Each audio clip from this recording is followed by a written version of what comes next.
Welcome in, everybody. Long time no see. Had a few struggles trying to get the stream up and running because it's been so long, apparently. Troubles getting it to stream to Facebook, but we are all good now.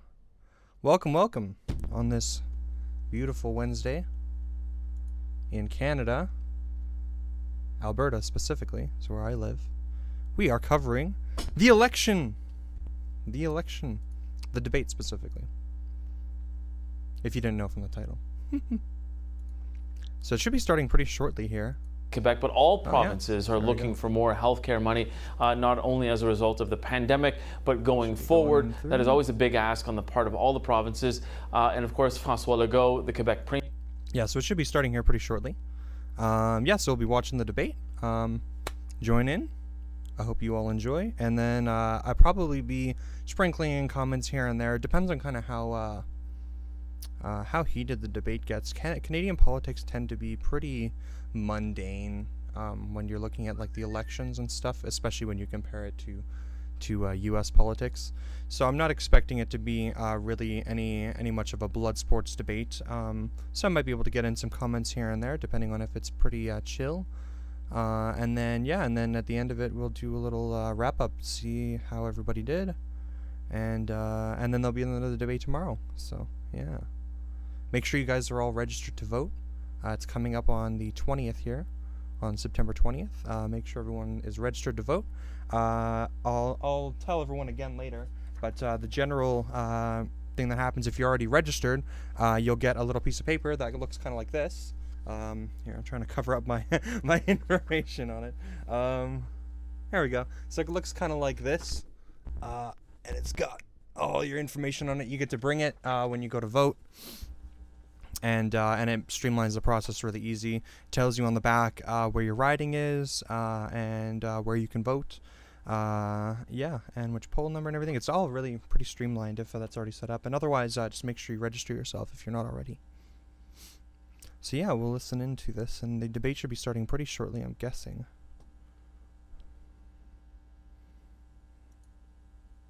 Pretty sure.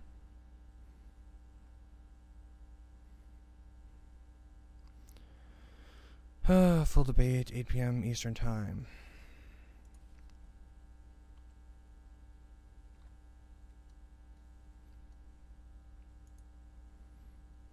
Yep, 10 minutes. Very good.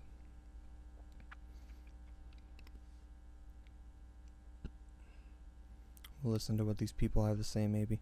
Released the costing details for their platform after facing pressure for not doing the math, so to speak. What do you make of the timing of this release? Yeah, one can't help but think that was done on purpose, because when you think about it, a lot of people will be talking about the debate, the outcome of the debate, or some of the blow-by-blow of the debate, rather than the costing. So doing it on a day like today, and just as you said, about an hour before the actual French debate, that's raised a lot of eyebrows around Ottawa. In fact, Yves-François Blanchet, before going into the actual debate and into the museum, spoke to the reporters there and said, you know, we haven't had enough time to look over this, and he thinks it was done on purpose, that it was done just before the debate, because a lot of these political parties are very much focused on this debate. It's kind of an all-hands-on-deck approach to make sure that the leader is ready for this. So, I missed that, but I think what they're saying is that one of the parties didn't release their platform Blanchet did mention, and this will be a point of contention that we can expect to see in this debate. He said that he did not see the $6 billion that the Liberal government, the previous Liberal government, had signed as a deal for daycare with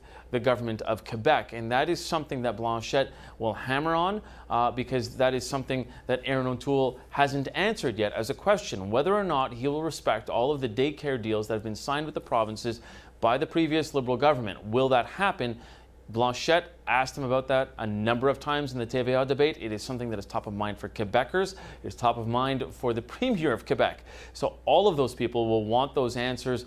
But as I said, Blanchet said he did not see that in the numbers thus far on the preliminary glance that he had through the costing. So Mike, who do you think has the most to gain tonight, and who has the most to lose? Well, a lot of them do, and that's the thing. Maybe the least to lose is possibly Annamie Paul. She's the Green Party leader. This is her first time on this kind of debate stage, on a federal leaders debate stage. It's actually the first time she's left Toronto or the Toronto area. It's kind of a good point. The Greens are in such a bad position right now. She arrived. Her French really hard is to see not them getting bad in much at all, worse of a position. but she will need to try and make a bit of a splash here, at least make a bit of a name for herself. This is going to be her only chance so far to speak directly to Quebecers, so that will be interesting. A lot to gain here. When you talk about a lot to lose, well, it really is, Justin Trudeau and Yves-François Blanchet. The reason for that is both of them are fighting for the 78 seats. It's about a quarter of the total seats that are at play in this election, and they really want to try and come away from this, leaving Quebecers or anybody who's watching this with a really good impression of where they want to park their vote. Justin Trudeau Quebec controls is the really running the out of racetrack quite well. here. They do determine kind of if we have a majority 12 or days minority left in this campaign, and if he can't do something in Quebec right now on this evening, it may be too much for him to try and make up. Blanchet, I think, has to sit back and try not to be as aggressive, or as some have said that he looks a little too arrogant. And he does have a tendency to be sort of professorial in all of these debates. French is his first language. He is masterful in a lot of these debates. But if he comes off being a little too confident, bordering on cocky, that could turn some people off. With the other two leaders, Erin O'Toole really needs to sort of stay the path, stay the course, and be focused on trying to appeal to Quebec and make sure that he does make some sort of inroads with Quebec. And not be bland, really. That's the thing. And Jagmeet Singh, he will do the same. He will try and make sure that he makes a bit of a splash. A number of people had said in the TVA debate that he sort of looked like he was on the sidelines and waiting for people to sort of, wait his turn to speak. And speaking to his team in the NDP, they had said that that's kind of Mr. Singh's, default style. When he's having a conversation with somebody, he normally really does sort of just listen to them and sort of have a conversation. But that's not what this debate is about. It's about scoring points and really getting yourself into that debate. It's a really and we'll be keeping score politics. For sure. Thank you so much, Mike Lecouture, for breaking that it all approach down is for really us and like setting the stage, and we look forward the to approach seeing that how we it all would want unfolds. from politics, but what's effective, right? So debates are a staple of every election campaign, but what kind of a real impact do they have on a candidate's victory or defeat? Joining us now to analyze that question is Dr. Jonathan Rose, professor and head of the Department of Political Studies at Queen's University. Thank you so much for joining us, Dr. Rose. Thanks for having me. So tonight is the first official debate, and this French debate, along with tomorrow's English debate, are the last ones in this campaign as well. How important are they for each of the leaders? They're really important. I mean, you mentioned that debates are a staple in Canadian politics, and that's absolutely true. But it's interesting because prior to the 2019 election, debates were at the whim of parties and broadcasters. So it's only now that we have a debate commission that it is firmly embedded in the kind of narrative of election campaigns. And now that we've got a campaign with two parties running neck and neck, the debate takes on an even more important perspective. Mm-hmm. We have seen, though, in the past, Dr. Rose, that many debates haven't really moved the needle too much. Is it different this time around, do you think? And can these debates help turn the tide for one or more parties? Yeah, I mean, we have seen in the past, as you've said, that debates have changed the fortunes of political parties. In 2011, for example, wait, that's not what you said. When Jack Layton said to Michael Ignatieff, you have the worst attendance in the House of Commons, that was seen as a pivotal moment in the campaign, and some argued that that really helped propel the orange tide in that election and led to the most number of seats the NDP have ever won. Of course, the 84 and 88 elections were pivotal in terms of the battle between John Turner and Brian Mulroney in the free trade election in 88. What these debates do is they focus voters' attention on these candidates who are alone on the stage without handlers, and they're confronted with having to answer tough questions of moderators. And they're also seen as judged as a prime minister in waiting. So we look at these candidates and we say, which one of these people would best be prime minister? Aaron O'Toole is a new candidate. He's a new leader. Annamie Paul is a new leader. These two leaders aren't well known, and debates offer a great opportunity for them to become widely known in the public. So people will be focused on that.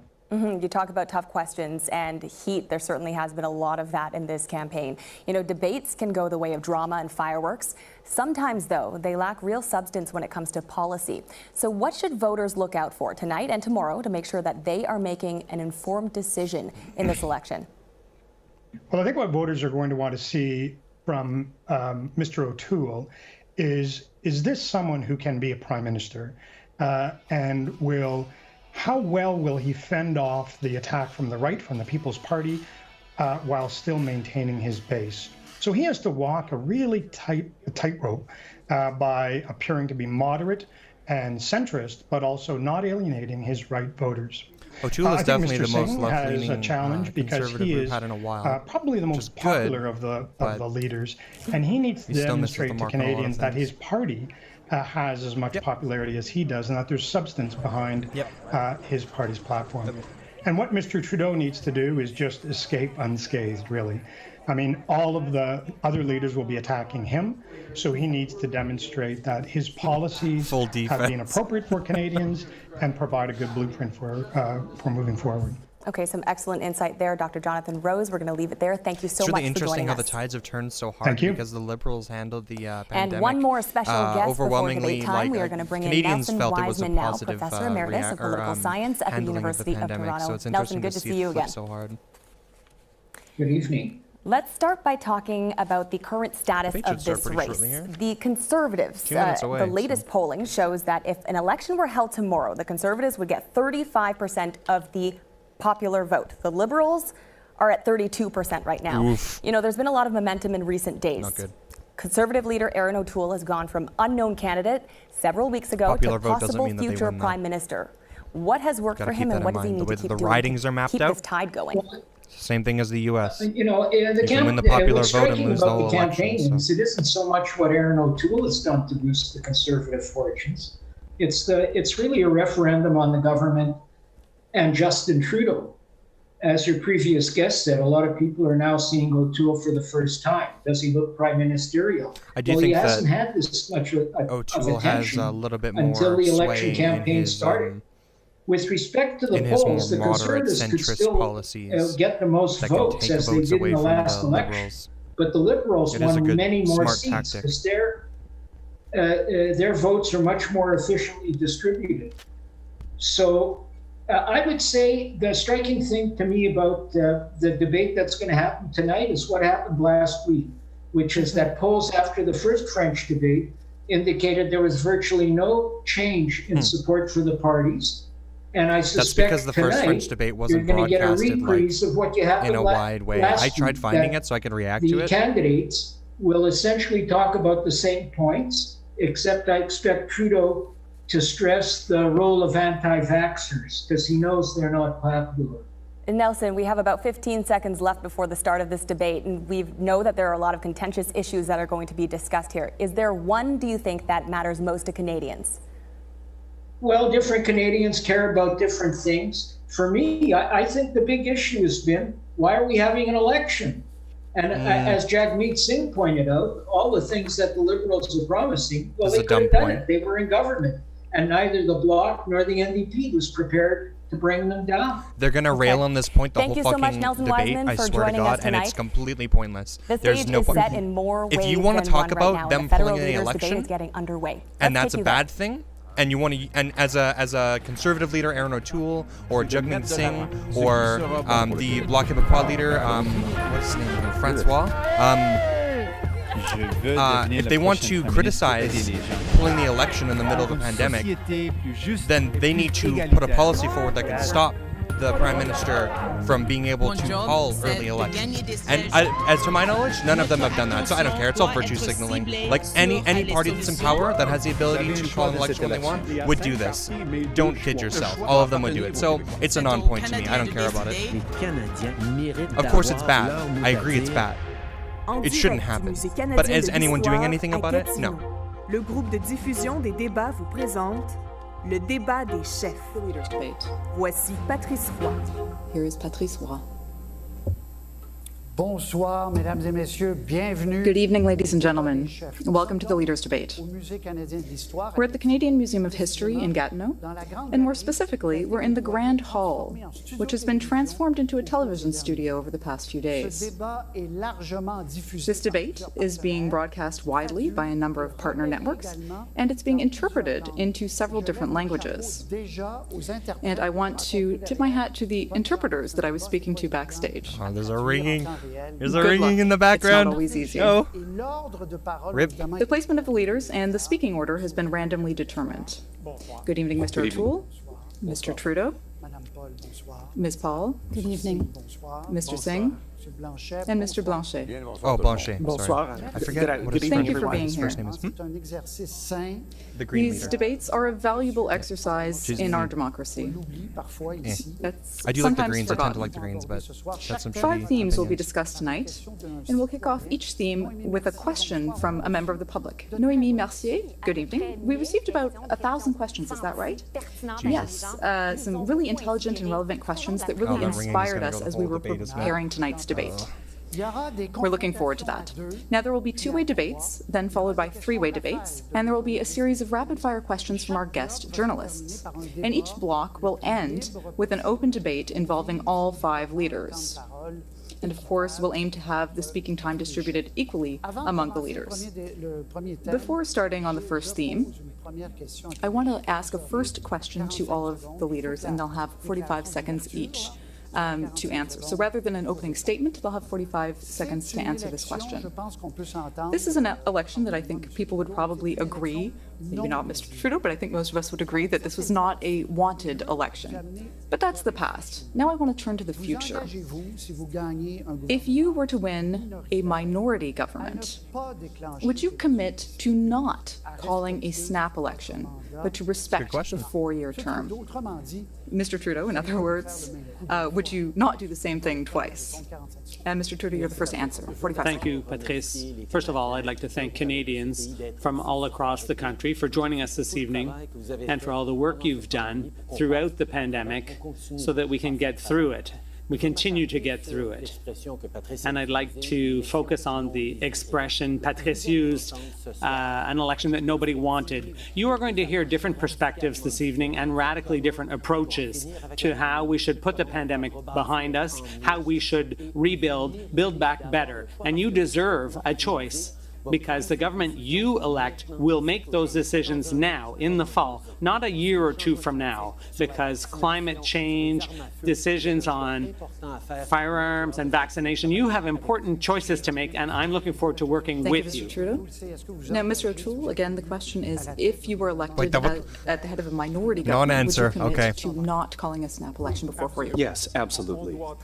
We need to work together They to should have fight had the opening pandemic statements. and Because to meet Justin the Trudeau used his challenges space to that do are an awaiting opening us after the statement. pandemic. He did This dodge is the the time question. for an election. We need to have a plan for the future, as you said, Mr. Roy, for the future. And at the beginning of the campaign, we launched our plan, Canada's Recovery Plan. It's a plan with 5 pillars: jobs, an anti-corruption act, leadership when it comes to Canadians' mental health, a plan to be more ready for future pandemics, and a plan to balance the budget. Because after 6 years of Mr. Trudeau, we have a lot of debt and no opportunity for our young people. Now, at the beginning of your question, you said absolutely. Did you mean We absolutely need to you work wouldn't call an election? together on our economic recovery in the pandemic. Thank you, Mr. Singh. 45 seconds. Thank you very much, first of all.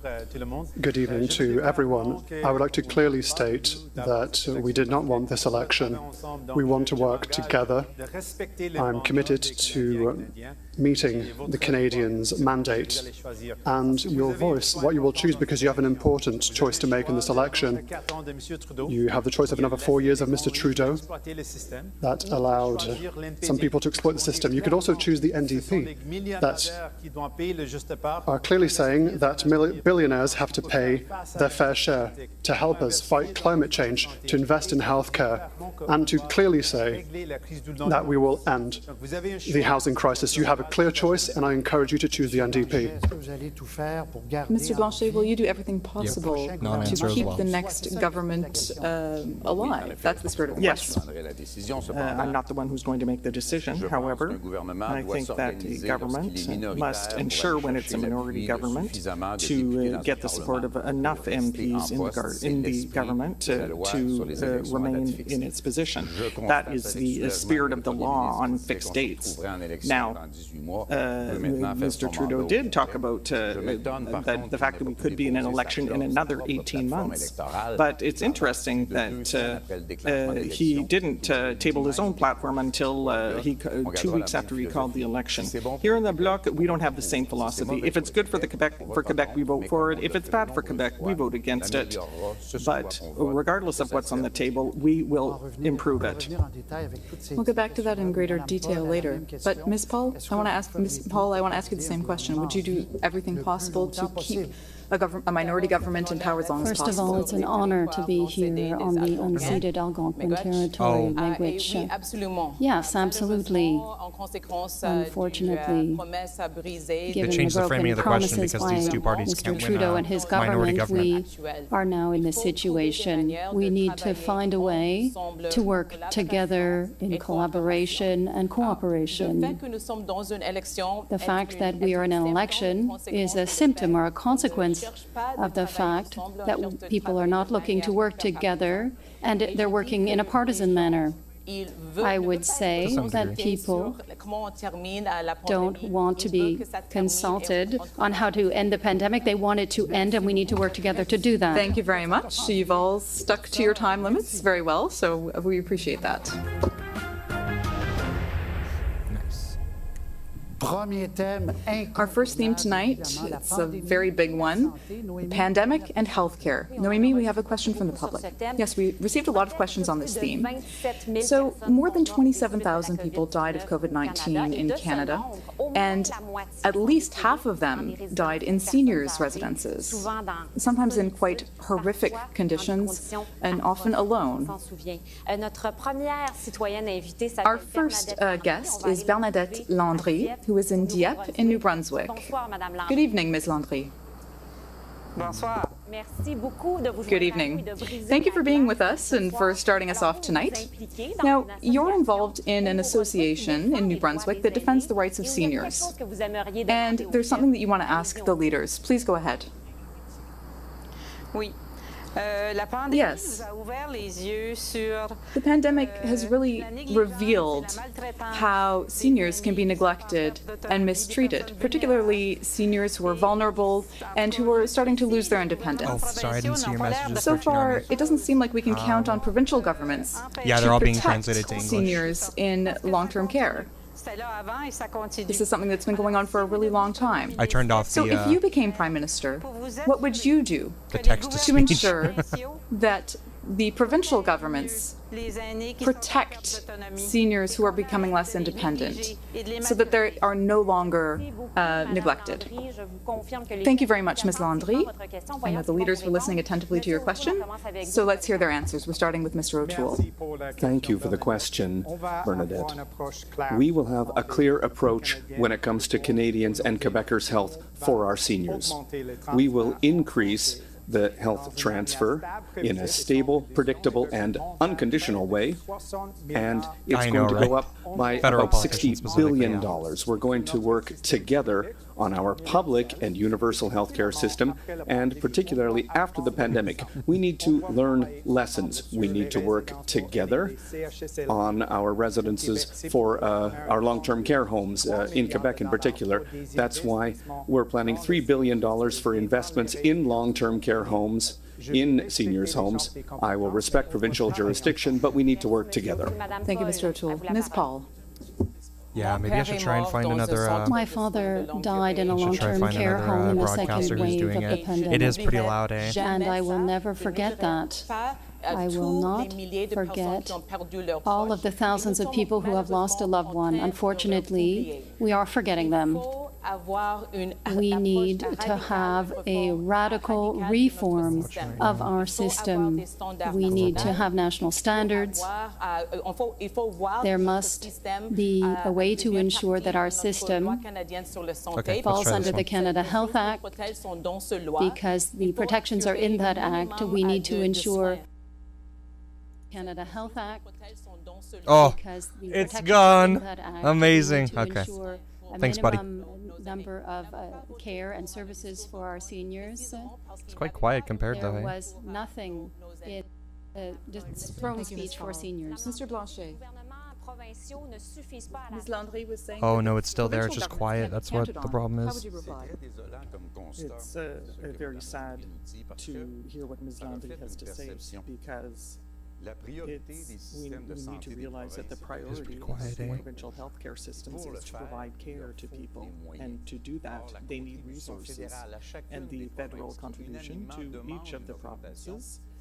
Well, okay, I'll they're try all turning it calling up here. for an increase in health transfers, for care for people, to reduce wait lists, and for healthcare personnel. The Liberals and the other parties as well, what they want to do is to give that money, but with strings attached, because they claim that the federal government knows more about that than the provincial governments.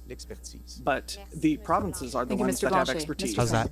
Does that sound better? Thank you very much. First of all, a big thank you to you, Ms. Landry, for your question. It's a crying national shame what has happened during this pandemic. The fact that our seniors have been the hardest hit, it truly breaks my heart, and you are right. We have to help people. Personally, I can't simply be passive when I see people suffer. Yes, I respect various jurisdictions, but I want to help. I'm looking for solutions, and I think that a leader is someone who looks for solutions, not someone who's looking for excuses. And so what we want to do is to remove profits from long-term care homes to help people.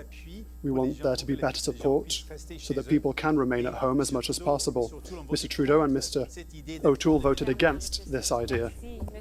Thanks for wrapping up there, Mr. Singh. Mr. Trudeau. Thanks, Ms. Landry, for your question.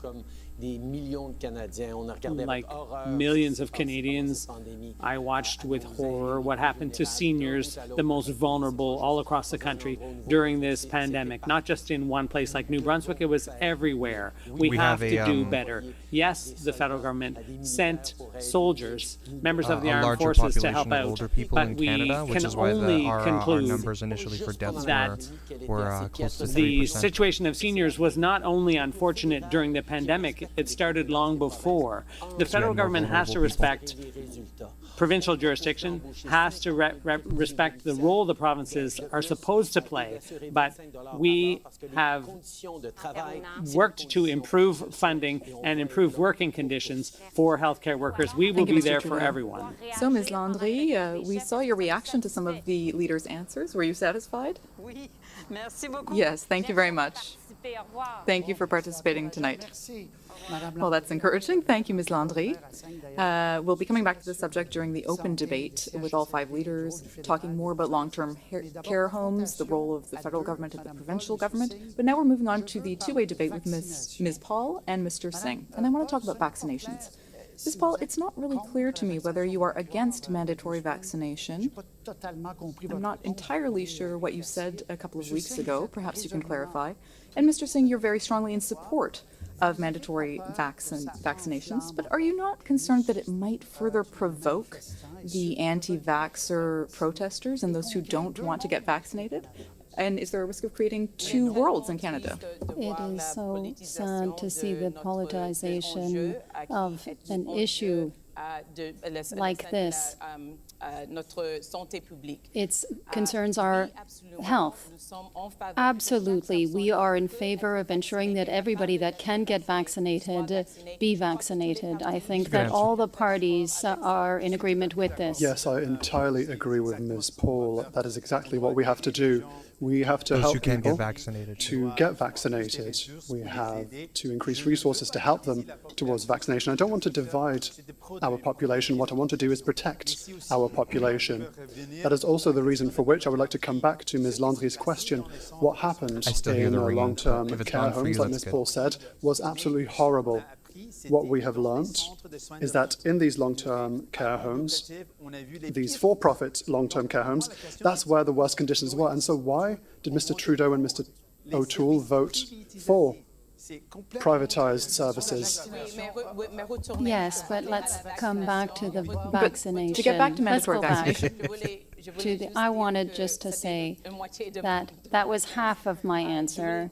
In fact, I wanted to say that it's very clear that we need accommodations for those who are unable to get vaccinated. There are rapid tests. There are other options. We know full well that we need to use these tools, use something that is guided by science and the information from experts. I'd like to hear Mr. Singh on this. Would you agree with the Premier of Quebec, who said that those who refuse to get vaccinated should be suspended without pay? Would you go that far? I would like to say that yes, there should be consequences, but we have to do everything we can to help people to get vaccinated. We can find other ways to help people, and those who simply cannot get vaccinated, we can find other solutions for them. Yes, sure. I want to know what are the consequences, because if we can come together and agree, it's much better than if we are in disagreement. Well, that's why I'm asking the question, because I'm trying to figure out the nuances between your arguments, and sometimes people aren't really clear on your positions. Now, Mr. Blanchet, Trudeau, and O'Toole. Mr. Trudeau, we've seen you being almost mobbed by protesters throughout the campaign, so I'd like to ask you the same question. Are we not creating a vicious cycle in Canada where the more you try to force people to get vaccinated, the more people protest? Are we not politicizing this question? But it's a false debate. There's no longer any debate about vaccination. That is the way to get out of this crisis. That's what the experts are saying. True. And there's a distinction between the mobs that are demonstrating and those who, for personal reasons, are hesitating about getting vaccinated. Yes, they need to get information, but we need to show them also that it's in their interest to get the jab so that they can take a train or a plane or work for the Federal Public Service with vaccine passports that will be funded. They'll be able to go to the gym or the theater. So it's important. Vaccination is the way to go because the vast majority of Canadians have done the right thing. I can't believe we're still debating You're this. still against mandatory vaccinations. Vaccines are essential. Vaccines are safe and effective, and I encourage all Canadians and all Quebecers to get vaccinated. But in the middle of a pandemic, this isn't the time to be dividing people. We need to work together. We need to work together at every level of government. We need to use all the tools we have: vaccines, daily rapid testing, masks, physical distancing. But in the middle of a pandemic, why did Mr. Trudeau call an election? We need to work to fight the fourth wave, not on having an election. Mr. O'Toole is like I said, saying non-point. Vaccination and testing is the same thing, but it's not at all the same thing. Why did you call elections, Mr. Trudeau? Why in the middle of a pandemic? Why? He would have done the same thing. We need to Because help Canadians. We need to fight together to fight COVID-19, not with this divisive he approach. asked me a direct question. Why this happened during the pandemic? Why have an election during a pandemic? And that's precisely because Canadians need to have a say in how we get out of this. Mr. O'Toole doesn't want that, but it's a clear choice, and Canadians should have a say. Mr. Blanchet? They should have a say on that. First of all, when I was young, the guy at the corner store said that I wouldn't have set a fire to something, but neither would I have put it out. And that's what I'm thinking of when I hear these two, because we're talking about education. People need to know that it's important to be vaccinated. And this confrontation is... this has been going on for months, Mr. Blanchet. Now, for example, what Mr. Trudeau referred to, he's trying to divert us from the borders that he didn't close in time. And Quebec has already put in place a vaccine passport. And I trust the different levels of government. We need to work together with them. That was only to divert attention. You'll be able to come back to that. The borders not being closed properly is one of the biggest failures of our pandemic I will be response. having rapid-fire questions for each of you. There's a mix between open formula and questions from the citizens to help all the citizens understand what underlies your policies. Now, of course, the names were chosen Assurance randomly. médicaments, assurance dentaire, Drug coverage, plus de dental soins dans les coverage, more care in long-term care Votre facilities. programme, disons, est ambitieux, Let's say that your program mais is pas ambitious, chiffré. but Comment not costed. peut-on vous prendre au sérieux? How can we take you seriously? We are costing the program, and it's only been 2 years They still since haven't the last changed election. the border We had a costed restrictions, though. program. It's been like the same the whole time. Unfortunately, now we find ourselves in So I don't another think hindsight election. works. It's the time to be ambitious. I think that the pandemic has changed things. It's upset myself, my family, and I believe that people want to take a different path. We can't go on the same path we were on. If we want to do this, we need to say, yes, we must be ambitious. We must be bold. We must propose that everybody lives with dignity in Canada and have everything they... Mais ce n'est pas chiffré. Mais ce n'est Very well, but still not costed. No, not yet, but it is coming. When? There are 2 weeks left. In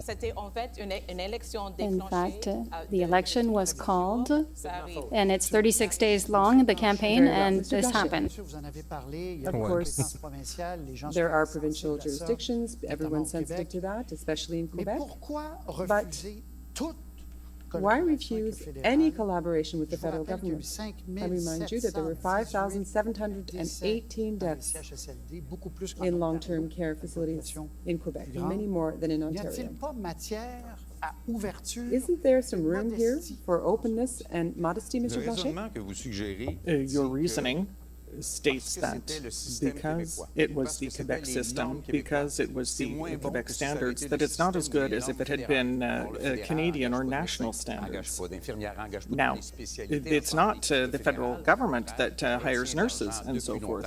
The federal government should have given us more money, because then, from all the provinces, because they're all calling for more money, and if we had had that, then our health systems would have been more robust and we could have faced the crisis better. Because I am not going to speculate on this. Very well. Mr. O'Toole, do you believe that Canadians should have the choice to pay out of pocket to gain access to surgery or care sooner than in the No. public system? I will always respect provincial jurisdiction and the decisions made by the provinces, because, like Mr. Blanchet said, this is provincial jurisdiction. And I will increase the health transfers in a stable, predictable, and unconditional way, or without conditions, because it's a question of respect. And I trust the government of Quebec. Why does Mr. Trudeau always interfere in provincial jurisdiction, particularly after the pandemic? Given the sad situation in the long-term care homes, we need to work together for the well-being of Canadians and Quebecers, and that's why we have a plan for Canada's recovery and historic investments in our public health care system. So not more private health care? That was my question. I support our universal public system. Mr. Trudeau, Non-answer. here's a simple question for you. How much does a dose of vaccine cost? In Europe, we've seen some numbers come out now. Don't Canadians have the right to know and find out whether we got a good deal? What or if Canadians we were know is that we invested enough money to put us at the top of the list in terms of vaccination in the world. We have enough for everyone. We've paid competitive prices. But why aren't you providing those numbers And I for can't transparency? talk about the contracts we entered into with private companies, but we're trying to be as transparent as possible. I'd like to come back to what my colleague said. Mr. O'Toole doesn't understand that it's the federal government's role to defend the Canada Health Act, which prevents the private sector from intruding into the healthcare sector, even in the provinces. He's not standing up against a two-tier system. And Mr. Blanchet is forgetting that when the armed forces entered into the long-term care facilities in Quebec, now we still don't have all the answers. We'll be able to move on to that debate a little later. Mr. Singh. Vous proposez, on est toujours la pandémie, vous proposez We're des still soins talking dans about the votre programme pandemic. de santé You are mentale proposing gratuits free mental health care pour ceux qui ont for souffert all de la those pandémie. who suffered from the pandemic. Bravo. Congratulations. But where do you get your psychologists? There already is a severe shortage. There are 910 spots that are unfilled. This is a very problematic issue. We have to highlight that during this pandemic, while there were already problems with regards to accessing mental health care before the pandemic, the situation got even worse during the pandemic. And these are truly difficult times that have had severe impacts on many people's mental health. So what we want to make sure is that people have access to this essential service. That means including mental health care in our general healthcare system. It will be difficult, but it is necessary to do so, and that's what we will do. Very well. Moving on to the open debate for 5 minutes. Mr. O'Toole, you were randomly selected to begin. This round, Canada has just reopened its borders to foreign visitors yesterday, those that are doubly vaccinated. Are you comfortable with this, Mr. O'Toole? We need to have a safe border in the middle of a pandemic, and that's why we need to look at the level of vaccination in other countries, particularly in the United States, but we also need to use rapid daily testing at the border.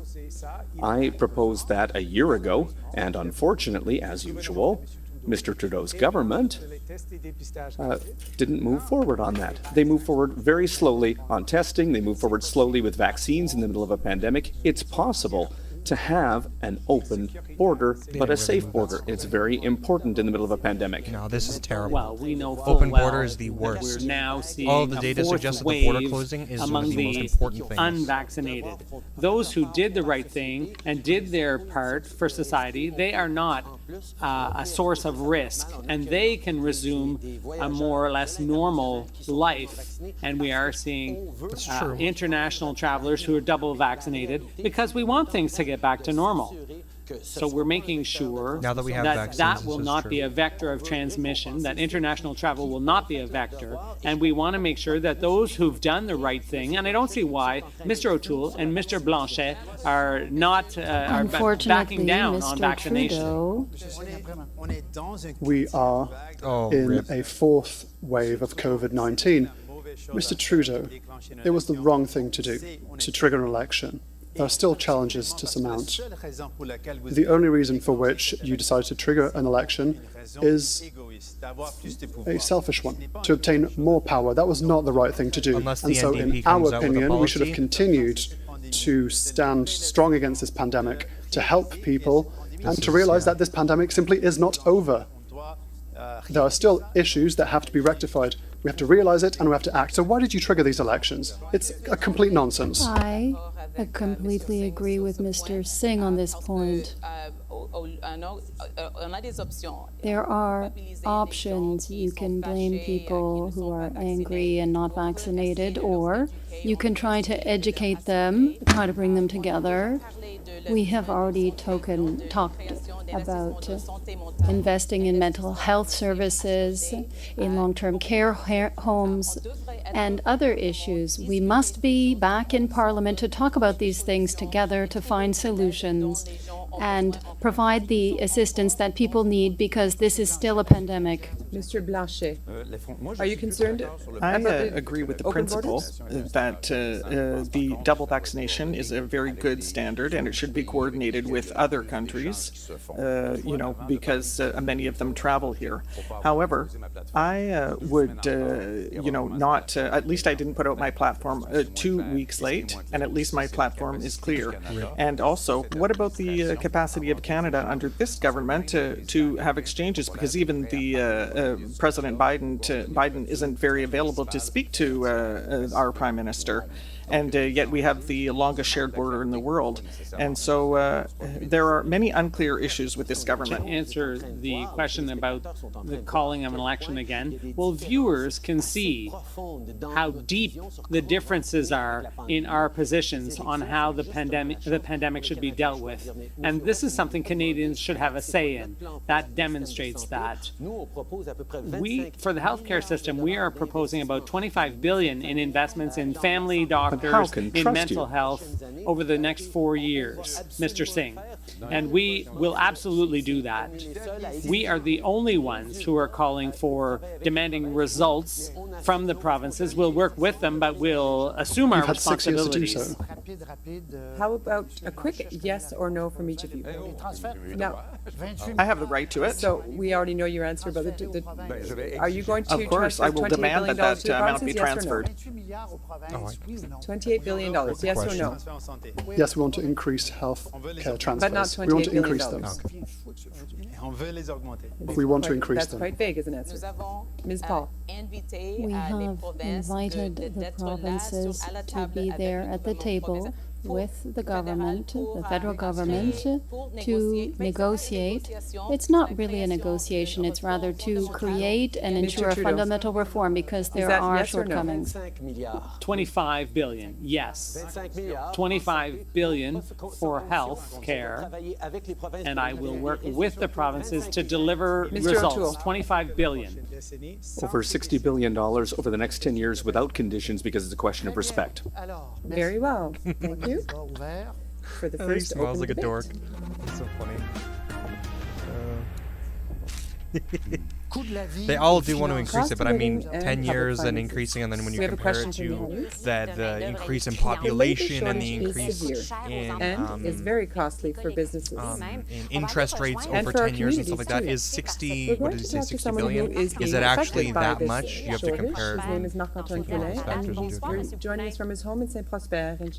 Good evening, Mr. Poulet. Merci de vous joindre à nous. Alors vous Good evening, travaillez pour Noémie. une PME. Thank you for joining us. You work for a small business in the Beauce region that manufactures hardwood floors, and it's difficult for you to recruit employees.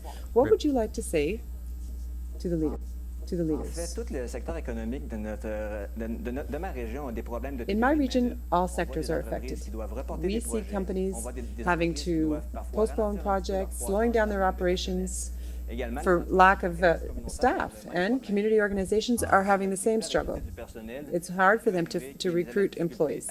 And it may even be difficult for them to provide the services they should to the citizens. So, what is your party's plan to address the labor shortage? Thank you for that question, Mr. Poulin. That's quite clear as a question. What will you be doing to address the labor shortage? Mr. Singh, you go first. I missed his What surname. what was his last name? Thank Mr. you very Poulet. much, Mr. Poulin, for your question. My apologies for missing your name.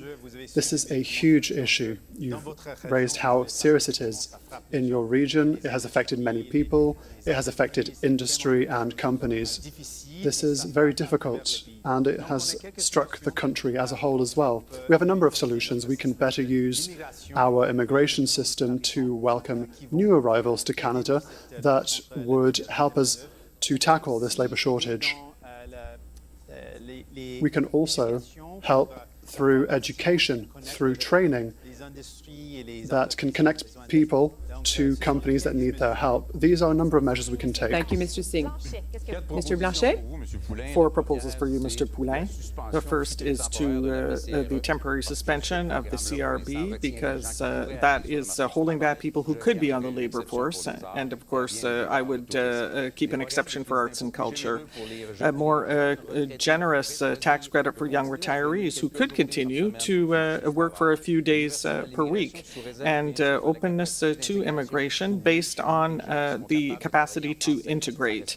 Because here in Quebec, we need people who speak French.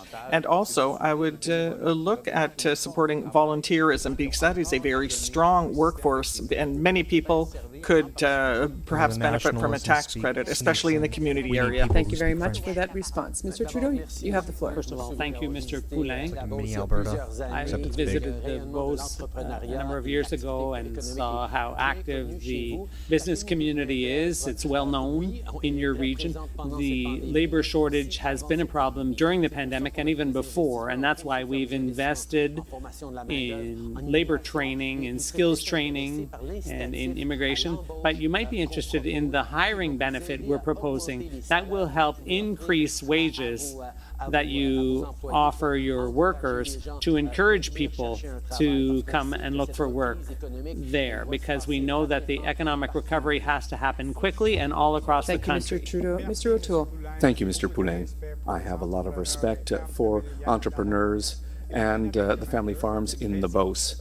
This labor shortage is a risk for every region, and we need to face this challenge. And that's why in my contract with Quebecers, I will give more power in immigration to Quebec, and that's very important, particularly for foreign workers in the agricultural sector.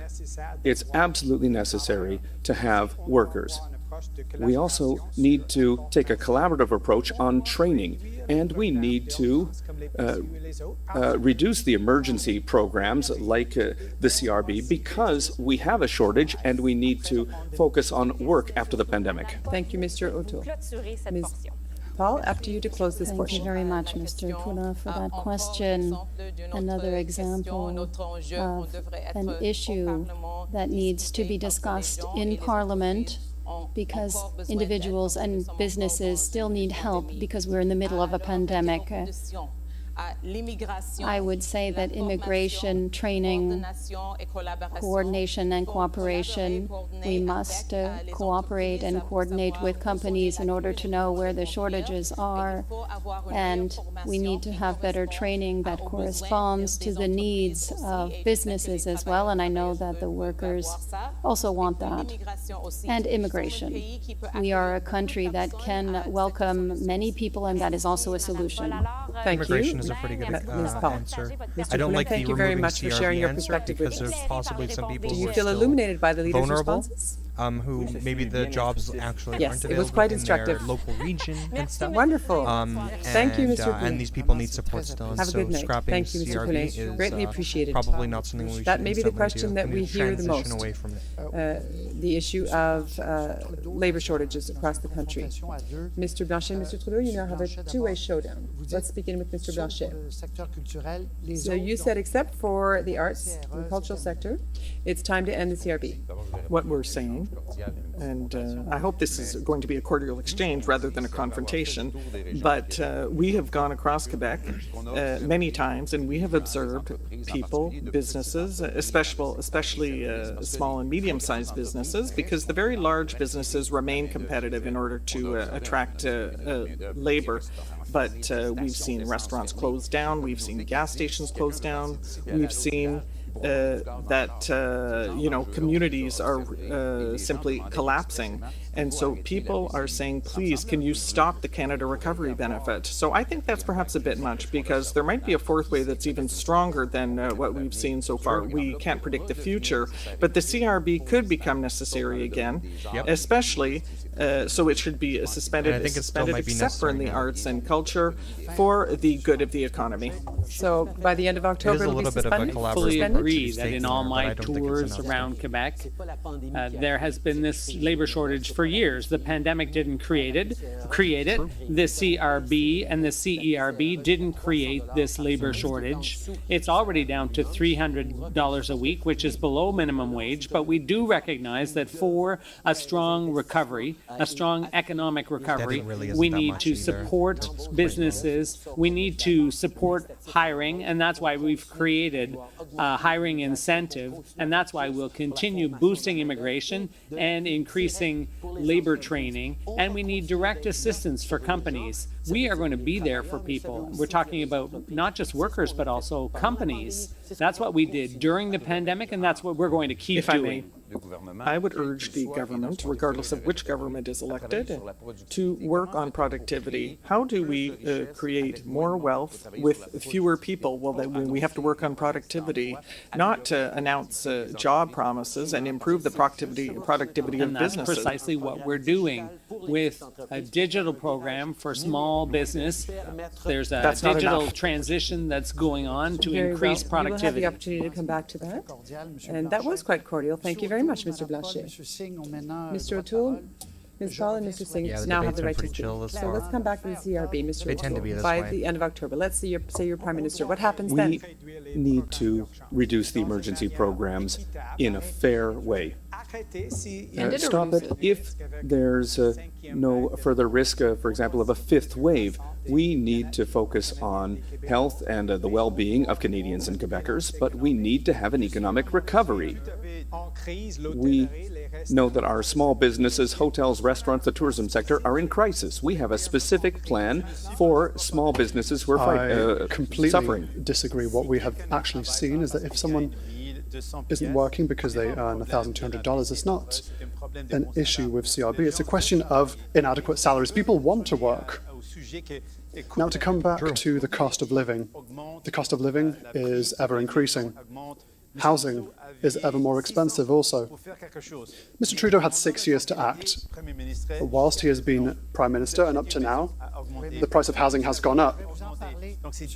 So it's very difficult for people to deal with it. We'll be talking about that later, but right now the subject is the CRB, and you're saying it will continue. Yes, of course, we will continue to help people. Clearly, we are in the middle of a fourth wave. I would like the leaders who think it's time to end the benefits to come to my riding, to see marginalized individuals who are working in the social services sector, who need this benefit to survive. It's not even enough. Yep. They are threatened with being kicked out of their housing. Yes, we need that. And I'd like to go further and say it's the time to start thinking about replacing these emergency benefits with a guaranteed livable income. Yep. Because there are problems and we cannot fix them. I agree, and what we have seen in this pandemic is Mr. Trudeau's decisions.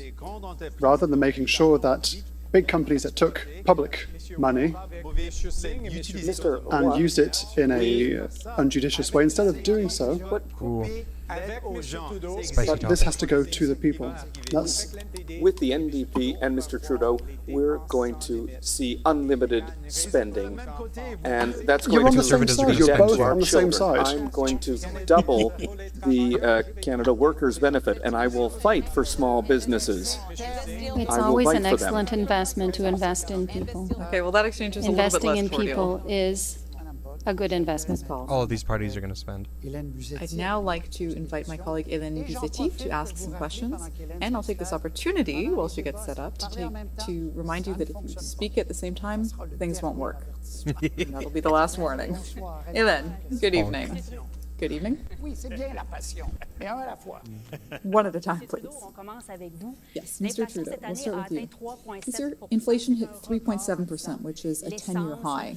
Gas, groceries, just about everything is more expensive, and many believe that your massive spending is partly to blame. So what guarantee do we have that the billions in additional spending you're proposing will not further increase the cost of living? That's a great question.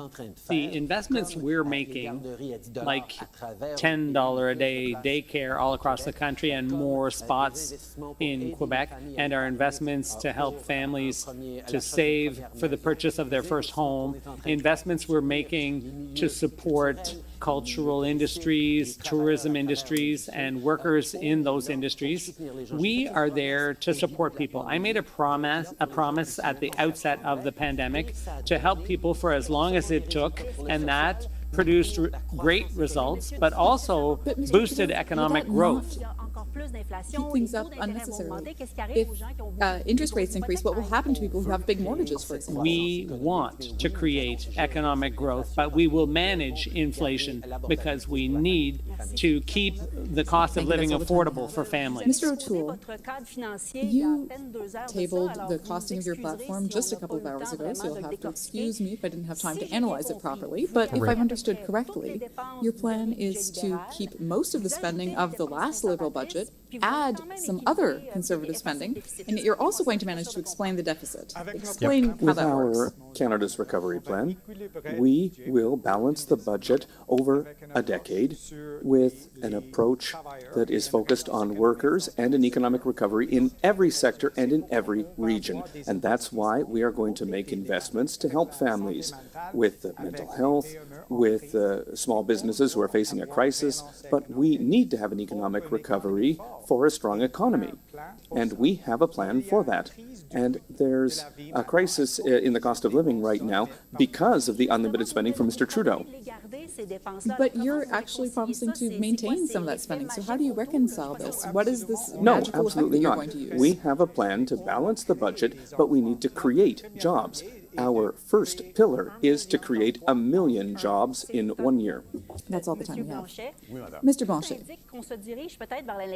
it looks like we're headed for a minority government, which would mean that the government would need the support of one or even two opposition parties to pass legislation.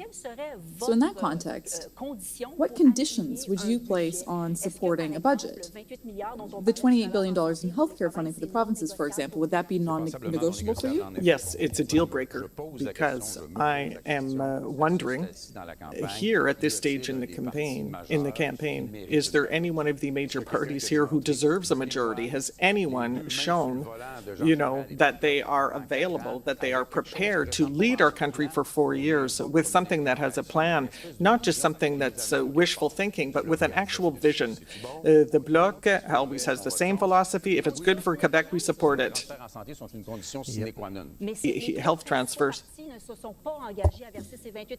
But the three main parties didn't commit to they will giving have the to 28 agree billion. among themselves because I hear that there's a lot of scorn about Quebec's jurisdiction. I always hear that it's better in Canada than in Quebec, and all the provinces say we need these health transfers with no strings attached. It's $28 billion plus 6%. Thank you. Mr. Singh, you've proposed spending billions, even more than the Liberals. You often say that you'll make the ultra-rich pay. You even mentioned Amazon. But with respect, Mr. Singh, Jeff Bezos lives in the U.S., and people almost always overestimate what they can actually recoup from cracking down on tax evasion. So isn't this just magical thinking? I believe that this is a question of fairness. If you work here in Canada, if you have a company or a business here in Canada, you have to pay your fair share. Big web giants, for example, don't pay their fair share. And this is simply unfair. Other countries have started to do so. France has proposed taxing revenue for big companies. We want to invest in people, but we don't want to do it like Mr. Trudeau or Mr. O'Toole by putting more pressure on the people. We have a credible plan that says that we want to make sure that billionaires pay their fair share. But is that money really going to be available? I mean, wealthy people can move their assets elsewhere, so how would you get the money? No, I think that first of all, we can stop tax havens Amazon has and buildings in tax Canada. They can't loopholes. just Through move their that, we will buildings. get more revenue to reinvest in the people. Ms. Paul,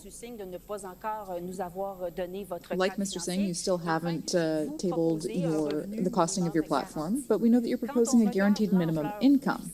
Now, when we look at the size of the current deficit, can we really afford to make the CRB permanent? It's not CRB. We know that the parliamentary budget officer has already said that yes, it is possible. And yes, it's possible to have a guaranteed minimum income. We call it a guaranteed livable income. And that would lift 50% of the people out of poverty. We also know that despite all our collective efforts, that there are shortcoments that remain. And we live in a country that is very rich. And this is shameful. People are talking about a labor shortage and 800,000 job vacancies. So how can you make people work if you're paying them to stay home? We have to ensure people get a salary to earn a decent living, pay for their housing. It's time to ensure a livable income. The studies that have come out so far, and keep in mind they are small studies, have shown that that jobs are either randomly going to start with Mr. positively affected, I do just want to or say it just stays the same with UBI. However, keep in mind these studies were small. One of them was in Canada. So there is promise that UBI does not affect jobs in a to get negative women way. into the labor force. So I'd like to hear your positions on this. And Mr. O'Toole, I want to ask you the question that we're all waiting for, which is what's going to happen to the $6 billion? And Mr. Singh, What do you think about daycare? It's an excellent idea. I would like to commend all the activists that push the government to actually deliver on this matter. I would like to note that Mr. Trudeau and his party promised this for the past 30 years. That means the past 3 decades. Promises after promises, and only now they've finally started to act. If Mr. Trudeau really wanted to have acted as quickly as possible, why did he trigger an election rather than continue his work? It's completely unacceptable, and people can't simply be duped by Mr. Trudeau and believe what he's saying. The costing of your platform was just revealed a few hours ago. Now, it appears to be clear that you're going to be eliminating the $6 billion that was planned for Quebec and the other provinces. But you're trying to have it both ways here. So can you confirm there won't be any check given to Quebec for the daycares? That will be replaced by your tax credit? We are going to help all Quebec families immediately, and we're going to help low-income families with by paying back 75% of their costs for daycare. And we will always respect provincial jurisdiction, including Quebec's system, and that's why we are going to coordinate with Mr. Legault's government in close collaboration, and we have a budget in our platform. We have the numbers, and there's going to be a transition, because our plan is going to help all families in Quebec, and families are going to be in charge of their own decisions. No surprise. Mr. Trudeau is only going to deliver in 5 or 6 years. He doesn't understand the daycare system in Quebec, because we wanted that to be a model for the rest of the country. He says he'd rather have a tax credit for the most vulnerable families in Quebec. Those families don't pay for daycare already in Quebec. It's subsidized. And so he doesn't families understand the going first to get thing more about help. the system in Quebec. He's going to scrap the $6 billion that would have created 37,000 new daycare spots in Quebec. Quebec families have been waiting for months and even years for more spaces in daycare. And he says, no, we're going to have a tax credit instead. The affordable daycare deals the Liberals have been making have been really good. Unfortunately, we're going to create 250,000 new spots across the country, and Mr. O'Toole would scrap it all. I think that perhaps we need some more discipline here. First of all, the Conservatives' plan, we've heard plan from Mr. O'Toole. That's $6 billion less in the pockets of the Quebec government. I can't wait to hear the expression of how much the Conservatives love Quebec, what Mr. O'Toole is going to say when he hears this announcement. And I might remind you that Mr. Trudeau's system, thank you, was created by Ms. Marois. And that, for me, is the very demonstration of how important it is to keep the programs created by Quebec and administered by Quebec in Quebec. We do not need any interference or any conditions from the federal government to tell us how to do our own thing. I wonder if all the men here would let a woman speak about an issue that affects women more than any other. And I'd also like to know whether the other leaders of the parties here, if there were more women representing their parties, particularly leaders, if it would take decades to do something that is a right and essential for women in order to work. So yes, for daycares, universal daycares. And yes, it's unfortunate for myself and other women who work with children that it didn't happen in the last session of Parliament. All right. I think we've understood your positions. And Mr. O'Toole, you said that you have a different idea and you won't be sending the $6 billion. We are going to collaborate and coordinate with the government. We have a budget in our platform, and we have the numbers for this, because we need to help all families and work closely with the provinces. Thank you. Well, actually, I think we're maintaining discipline quite well here, and everyone is actually sticking to their time extremely well. So let's move on to the next theme. Fuck, it's a tree. The environment, an essential theme tonight. Now we have a very Get ready for interesting the Conservatives question. to fail. That's right. Canadians are feeling the effects of climate change more than ever in the last few months. Many experienced crippling heat this summer. Hundreds died in the heat wave in Western Canada in June. And the village of Lytton in British Columbia hit 49.5 degrees Celsius, an all-time record for Canada. In fact, our country is warming twice as fast as the global average. And the only way to avoid climate catastrophe, as we know, is to drastically reduce greenhouse gas emissions.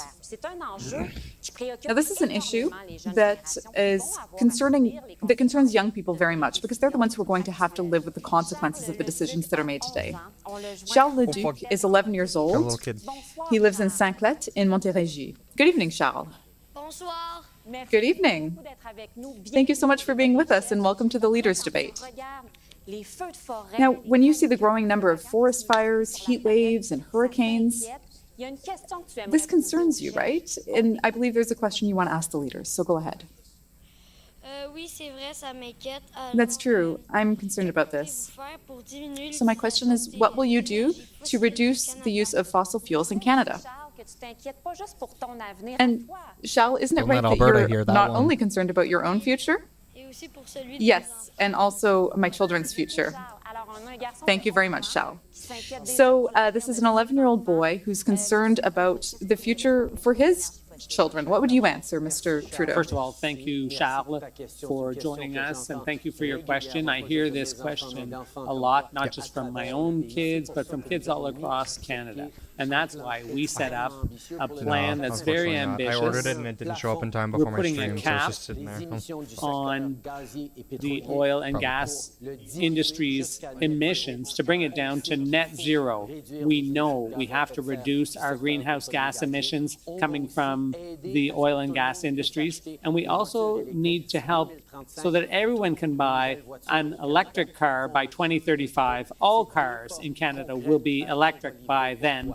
Those are two concrete steps we're taking for you and for the next generation. Mr.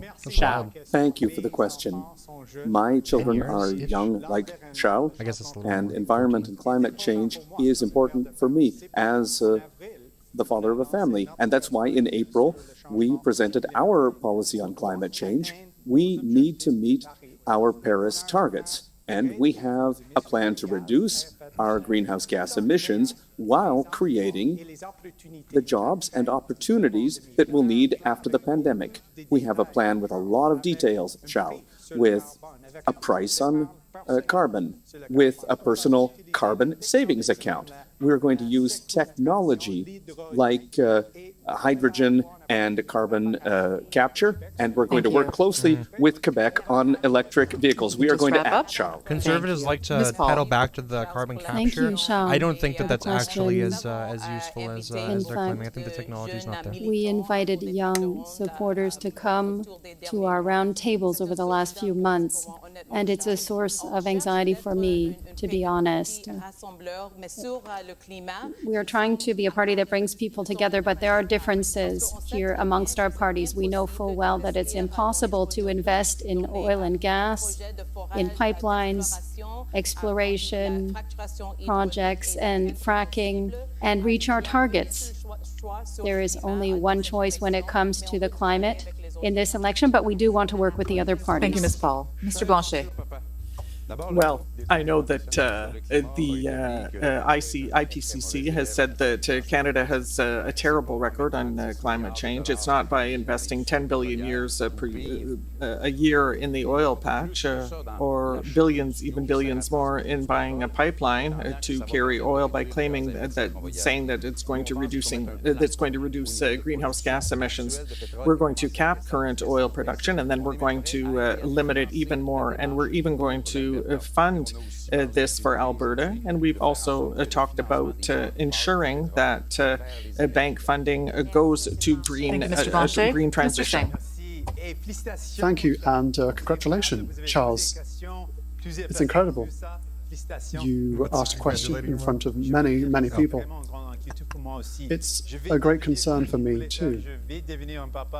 I will soon be a father, like you would like to be one day, and I'm afraid for my child. This is an issue that we have to tackle head on. He just assumed that kid Mr. wants to be Trudeau a father. said that he wants to reduce emissions. Every target has been missed. Big oil has received subsidies.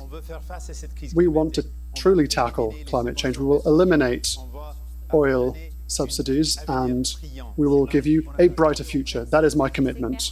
Thank you, Mr. Singh. Thank you, Shal. I feel like all of their answers You were asked really, the really questions that surface many, level. many shallow Canadians here. are asking. Didn't really Stay get much out of involved, it. stay engaged, and have a wonderful evening. Maybe the Green Party's answer Thank was you, maybe Shal. the best, Thank you. most realistic. Thank you very much, Shal. Talking about how Goodbye. you can't make I'm going pipelines to while continue reaching the along the targets. same Pretty good vein. point. Mr. O'Toole and Mr. Blanchet, you have the floor. In the end, people are wondering a very simple thing.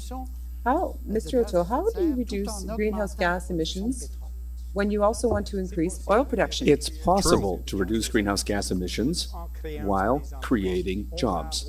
We are going to have programs for becoming carbon neutral in the Western energy sector. We need to use technology like hydrogen here in Quebec. We will take an approach where we're working in partnership with the big emitters to reduce our emissions. And that's why we launched our platform in April. This is a very important issue, and I need to make sure that we regain trust on this issue. But we have a plan to meet our targets while creating the jobs we need for an economic recovery. Well, all of a sudden, I think this idea is going to turn into a pumpkin because it's impossible to reduce greenhouse gases by increasing oil development.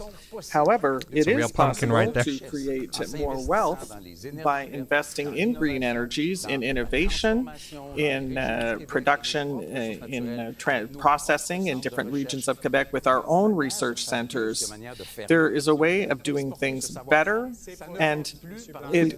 but we cannot rely on fossil fuels. That is the energy of the past. You said that last week. It's possible to use technology like carbon capture, and it's important in the energy sector. No, that's not what I said. And it's important in the aluminum sector, for example, in the Saguenay. We need to have an economic recovery in the regions, and you've made decisions as a former environment minister in Quebec. You approved the biggest emitter in Quebec without an environmental assessment. We need to work in close collaboration with the provinces, Mr. Blanchet. Mr. Blanchet, I'll allow you to reply, but I will quote you to yourself.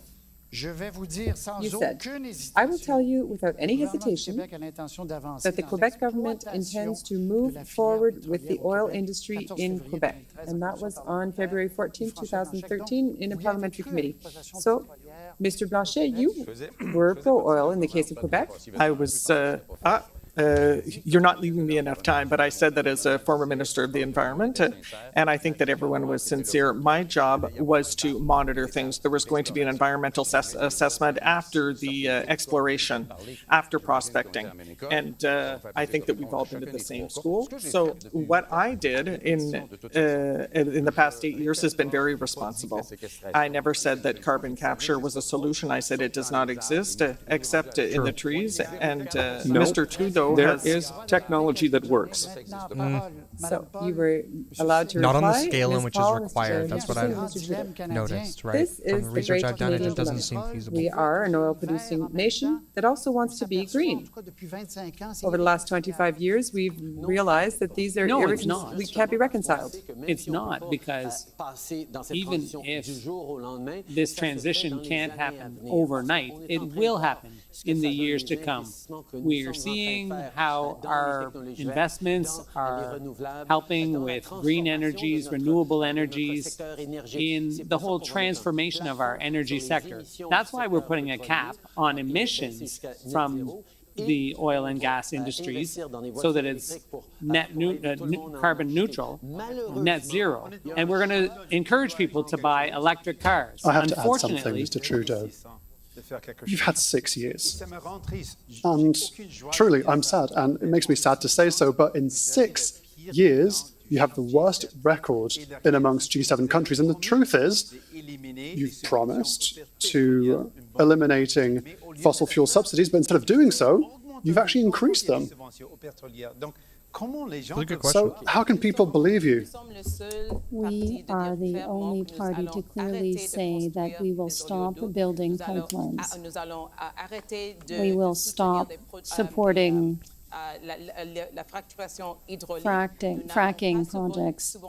We will not subsidize the oil and gas sector. And I am saying that as the sister of somebody who is working in Alberta in the oil and gas sector. And I'm saying it for my brother. The future here in Canada, yes, is energy, but it's renewable energy. Unfortunately, we are behind all our international partners. There is a green rush happening. But we're meeting demand. We don't that's need to the future. I completely agree. That's the big thing that Albertans What we don't have get. to do is to make serious decisions demand. because we have a huge challenge ahead of us. We have to invest in renewable energy. We have to electrify transport. But we cannot allow ourselves to have 4 more years of Trudeau. A lot of words, but very little action. I have a question for all three of you. Should I not be allowed to reply? All the parties are saying they're serious tonight about the environment. We're a country of science, respects science, but the fact is we have to rely on our experts. And the experts, the environmentalists, the climate experts, everyone says that the Liberal Party has done the most. This portion of the debate is over. Thank you.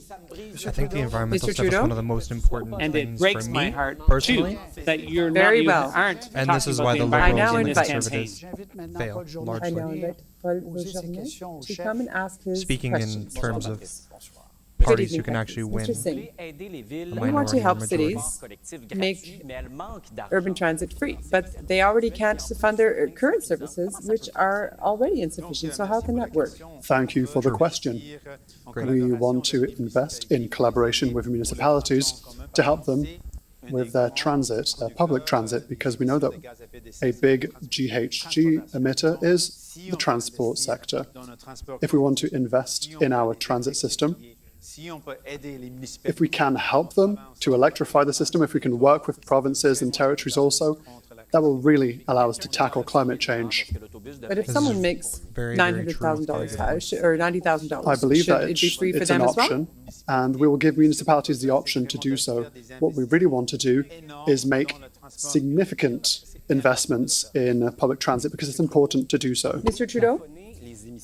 You can't, want to cap oil and gas emissions. You can't cut but down on you're still emissions if you granting allow drilling public permits, transport especially in to continue to Newfoundland. be a large When will you put an end to new projects? contributor to those First of emissions. all, You with a need to cap fund on emissions from changing the all of oil these and gas systems to electric industries, green it energy would be systems. very hard to create new investment because current emissions will have to be reduced because that's what we need. So yes, over time, some projects will be kept and there will be some very tough criteria for their approval, but we will continue with the price on pollution. But it's not clear, if you don't mind.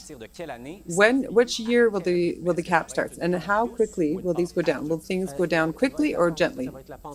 It's going to be at the rate needed as determined by the experts. For the past 4 or 5 years already, there's been a cap, and they won't be able to go any higher. Ms. Paul, in 2021, all federal parties have an environmental plan. According to the former leader of the BC Greens, your plan is not the best one. Does your party still serve a purpose? He's wrong. And I say that as simply as that. I'm a lawyer, analyst. I'm very pragmatic. I looked for a party to join, and I wondered which party had the best plan for our future. And it's the Green Party.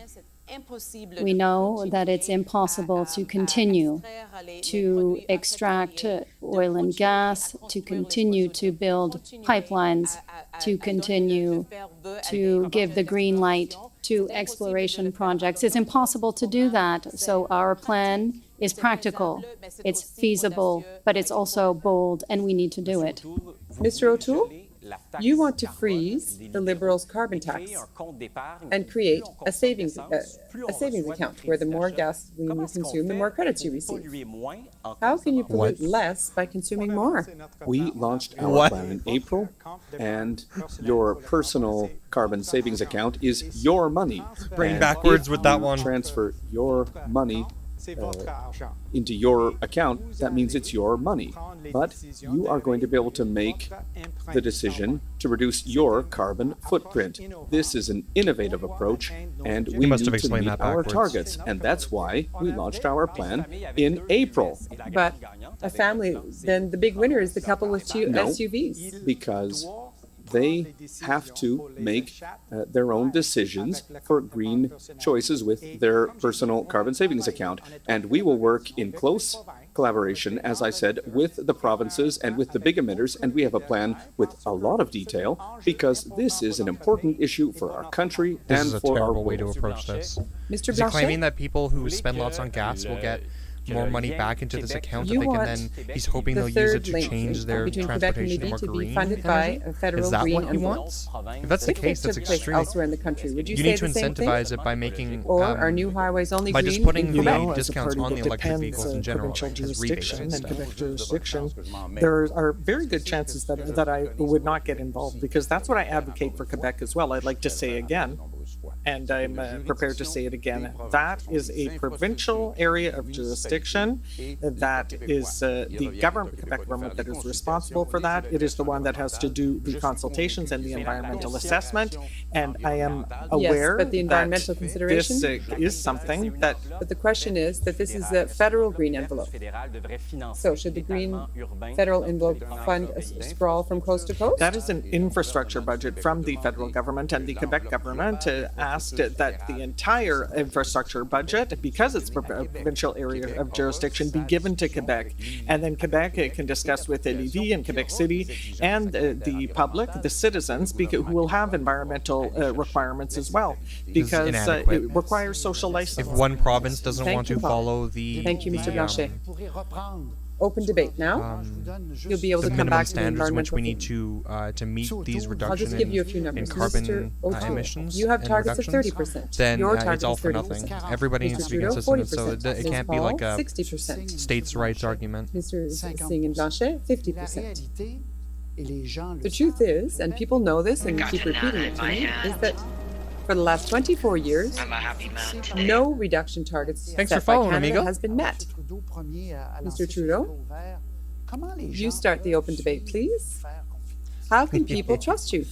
First of all, according to the scientists and experts, we are already on track to exceed the targets set in Paris 5 years ago. We are going to reduce emissions by 36% by 2030. That's a fact. We're going to go even met further your targets, Mr. Trudeau. and up to 40%. People know they need a government that will act concretely and ambitiously on climate change. Unfortunately, the Conservatives want to backtrack and go back to the Harper Plan and break the Paris That's Agreement. not the case. Break Mr. our Roy. commitment to that agreement. Because we're This is where it's already a on bit track difficult for Trudeau to because exceed those targets. O'Toole is Mr. Roy, quite Canadians progressive deserve for a government that's going to deliver on its targets. Mr. Trudeau, every year he's been Prime Minister, he has not met his targets. And Canadians deserve a concrete plan. And that's why we launched our plan in April with a price on carbon. And we need to reduce our greenhouse gas emissions, and we need to meet our Paris targets. That's important for me, and I will deliver on By that. investing in the Northern Gateway? For me, it's not just words. It's not just words like we hear from Mr. Trudeau. We need to deliver on this important issue for Canadians and Quebecers. Mr. Singh. I'm going to say something strange. I completely agree with Mr. O'Toole that Mr. Trudeau has missed all of his objectives, but Mr. O'Toole will do the same. I would like to share a story. I met a young woman in Hamilton. She said, "What's the point of studying, finding a partner, and starting a family when I'm afraid of the future? I don't even know what's going to happen in the future. That is the crux of the matter. We can't just have someone that speaks a lot but doesn't actually act. We've understood. Thank you. Mr. Blanchet. I would call the current targets cowardly. Before, we used to respect Kyoto 1990, and then it went up again. But we're saying 37.5% on the previous cap, and that's 51% from 2005. And that is about what the Americans are pledging to do. So Canada is not even prepared to go as far as the Americans, who are also very large polluters and who also use oil a great deal. So I think we need courage. There are control mechanisms, for example, the carbon exchange. Yes, I'd like to talk about that, and I'd like to speak directly to Canadians. Because Francois standing up and leaning your intuition is that it's not working. It's not working at all. Canada, first of all, is missing an opportunity, a historic opportunity to be at the top ranks of a green economy. We are headed nowhere. It's up to you to decide in this election. Do you want to continue on the same path after 6 years of failure, or do you want to move in a new direction? And that is really the choice you have. I'm sorry, Mr. Trudeau, to say that all scientists agree, even scientists in the public service have said that with your plan, we won't succeed, even achieving half the targets. The fact is that all the leaders here are relying on wishful thinking, except for the Liberal plan. You have to listen to the experts, listen to the scientists, listen to the climate experts. They're the ones who are saying that the Liberal plan is the most ambitious plan. It's the best plan. The others' plans are not up to the Green Party's plan is the most climate ambitious. change. What do you mean? Who is keeping their job after 6 years? I say good luck to people listening at home. Now, let's go back to the Trans Mountain Pipeline. Even you, Mr. Singh, said, yes, we'll have to keep operating that. So for how many years will you operate the Trans Mountain Pipeline? I said that I was against this project. I've always been against, and I will continue to be against this project. So you would shut it down? I'm against this project. I've already said so. But what happens then? When we will be government, we'll take stock of the situation. Mr. Trudeau, for how many years? Are Indigenous communities interested in buying that pipeline? And they will continue to operate it until it's no longer needed, because that transition, we are going to embark on that transition to reduce But people are trying emissions. to understand, is it 10, 15, 20 years? Mr. O'Toole, what do you think? Families in the West deserve an economic recovery as well. And it's possible to create jobs while reducing our emissions. Thank you. And non-answer, yeah. Okay. Well, this is. Do you have an opinion on Trans Mountain? I would offer it to people of Alberta so they can implement an energy transition, because they need to diversify their economy. Thank you. Moving on to the next Trans theme. Mountain. Do you want my opinion? It's not bad. Trans Mountain is a project that is not even going to give a single cent of revenue, and furthermore, it violates the sovereignty of the Wet'suwet'en Territory. Thank you, Ms. Paul. Moving on to the next theme. So, the truth, but I mean, it's kind of a non-answer. So. Indigenous people, identity, and culture. And I'd like to tell people who are listening to us, we find ourselves in the Great Hall of the Canadian Museum of History. And this is a Great Hall that is dedicated to Indigenous culture. And you can see parts of the totem poles behind us, and that is why. Noémie, you've got a question from the public. Yes, we were all shocked when hundreds of Indigenous children's graves were discovered on the sites of former residential schools. There is much to be done, clearly, to achieve some form of reconciliation. Our next invited citizen is Perry Simon. He's a Mohawk, and he is originally from the community of Ganasatake. We're reaching him in Montreal. Good evening, Mr. Simon. Good evening, Ms. Mercier. Thank you so much for being here. The last few months have most certainly been hard for you, not only because of residential schools, but also because of the death of Joyce Echaquan at the Joliette Hospital, for example. How can we begin to right these wrongs? I see that you have your feather with you in your hand. This is a Mohawk tradition that signifies that it's your turn to speak in our discussion circle, in our talking circle. So please go ahead. We're listening. In 2021, it's time to recognize that we exist and that we share this land, our ancestors' land, with Canadians and Quebecers. To begin a true reconciliation, would you be willing to include the First Nations, Inuit, and Métis languages among Canada's official languages? Fuck yeah. Thank you. Thank you very much, Mr. Simon. A very complex issue, a very clear and simple question. Mr. Blanchet, go ahead. Mr. Simon, good evening, and I would like to pay tribute to you from nation to nation. The portion that is the responsibility of Quebec would have to be discussed with the Quebec government, and that has been raised. And it says that Bill 96 doesn't change anything of that, and I would say that from this perspective, because you talked about the fact that we share territory, and that is the real reality. We have to coexist in an enriching way for all nations, Canada, Quebec, and the First Nations on this one and same territory. And so clearly the answer is yes.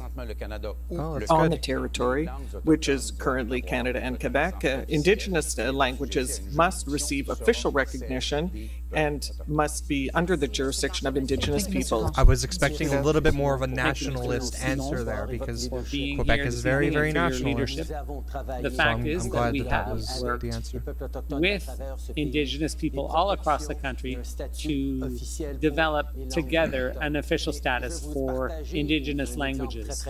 But I'd like to share a concrete example. Defending bilingualism, i.e. English and French, is very important. But we also made a difficult decision to appoint a Governor General who doesn't speak both official languages because she speaks one of them, and she speaks Inuktitut, which is the language she learned in her youth in northern Quebec. So it's obvious to me that we need to recognize the value of that culture so that we can all move forward together. Okay, that wasn't an answer. Mr. Simon, thank you very much for being with us here this evening. You've added something special and important to the debate, and I completely agree that we have to recognize Indigenous languages as official languages. This is a step we can take, but it will have a profound impact on our country. We need also general measures. We have to recognize the fact that we have to follow all the calls to action of the Truth and Reconciliation Commission. We have to stop bringing to court Indigenous children, for example. Yes. But this subject you mentioned is also very important. Oh, that's not an answer. Oh, come on. Simon, for your question. As somebody who's from a diaspora where we've lost all our culture and language, I recognize how important it is to keep your languages. So absolutely.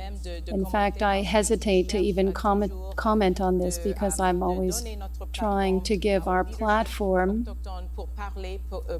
and allow the Indigenous leadership to speak for themselves. I hope that one day our party will have an Indigenous leader, because it is the time to have this kind of leadership. Yes, absolutely. We are allies when it comes to nation-to-nation building and sovereignty and self-determination. I feel like she did say yes, but it was in a really convoluted way there.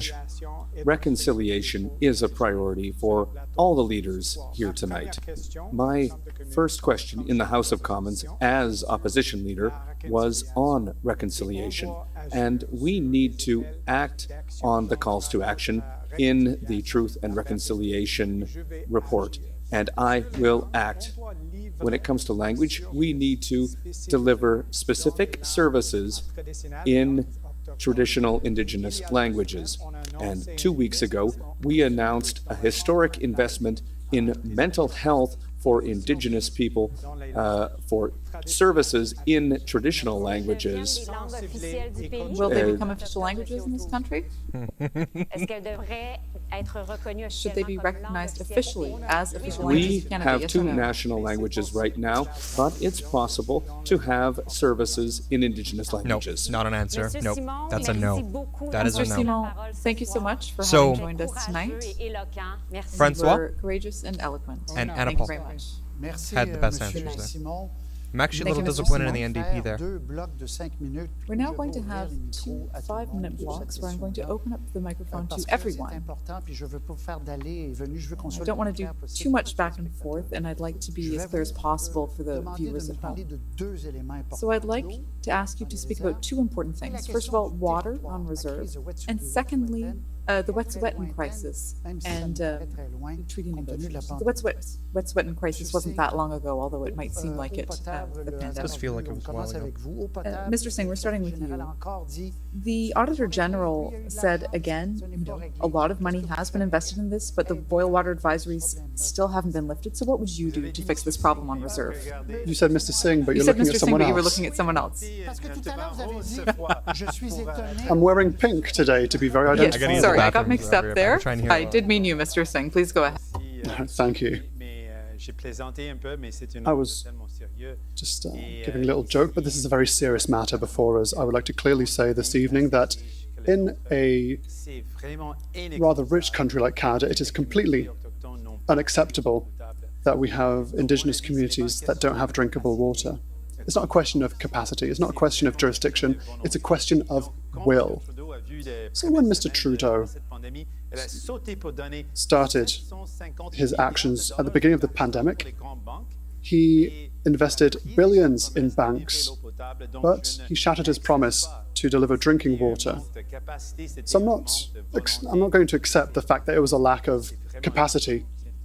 It's a crying shame. Mr. Trudeau, the Auditor General talked about an outdated funding formula, and this is a report that dates from just a few months ago. Well, it's been decades. We've had this challenge of drinking water on reserves, and that's why we promised to put an end to the problem. We eliminated 109 boil water advisories. There are still some left. We're working actively in each and every community. We have a plan. We have a representative who's doing the job. We will get there. Yes, the pandemic got in the way a bit, but it's not an excuse. We are going to complete that work. Mr. O'Toole? Yes, Mr. Trudeau has broken his promise when it comes to drinking water. And reconciliation is a question of trust between First Nations and the federal government. That's why it's very important that we have a plan, not just words. We need to deliver because drinking water on reserve is a right. We need to deliver working in partnership with Indigenous leaders, with Indigenous businesses, and I will create a plan to deliver in partnership. Ms. Paul. Yes, again, I speak directly to Canadians, and I would say exactly that is the reason why we want more diversity in politics. Because if there were more people who had the experience of living without drinking water, it would be a greater priority. It's only the will that is missing. Our investments in TMX and pipelines is more profitable than to pay for boil water or drinking water in the Indigenous communities. We have the right to assess a government based on the results that it delivers, and with the support of the House of Commons that it would receive with regard to drinking water, and yet after all these years, this government has not been able to devote the financial resources and infrastructure to ensure that there is drinking water in Indigenous communities under its federal jurisdiction. This is a national shame, and everyone has to say that this is going to be fixed now to the satisfaction of Indigenous communities affected. Okay, so everybody's on the same page here. The big thing here is that the Liberals are in power. They have control over whether or not this has happened or not. So the failure is definitely on the Liberals. Because we resisted calls from the Conservatives and others to send the army and the police in. We opted for negotiation instead. It took a few days longer, and even though the crisis lasted longer than a week, we were able to resolve it peacefully, harmoniously. It was settled, and we continue to work hand in hand in partnership and respect. Thank you, Mr. That's Trudeau. the only way to move We'll forward. come back to this in the next section. Now I'd like to welcome Guillaume Bourgault-Côté to ask his questions. Good evening, everyone. Mr. O'Toole, let's start with you. You're talking about scrapping Bill C-10, which taxes web giants like Netflix and Spotify. And you also say that you want digital platforms to reinvest a significant portion of their revenue to fund Canadian series, films, and music. So would a significant portion mean more or less than the $830 million that the Liberals are proposing? I am proud of our artists in Quebec and in Canada and our content creators, and we need to have a level Quebec playing shilling, field I swear to God. while respecting our values and freedom of expression. And that's why we are going to work with the cultural sector to protect our economy and to help our artists while respecting the freedom of expression. That's our approach. Would you have a quota for how much you want to get from the web We are giants? going to help the sectors that have been the worst hit by the pandemic, artists, musicians. We are going to help artists who are facing a crisis right now. That's part of our plan for Canada's recovery. Ms. Paul, French is already the official language of Quebec, so why are you reluctant to have it recognized in the Constitution, as provided for in the Legault government's reform of Bill 101? I don't hesitate at all. My two children are part of the Francophonie. My mother made a huge effort to ensure that I was bilingual. I spent an hour and a half each way going to school. It is very important to protect French and to strengthen French.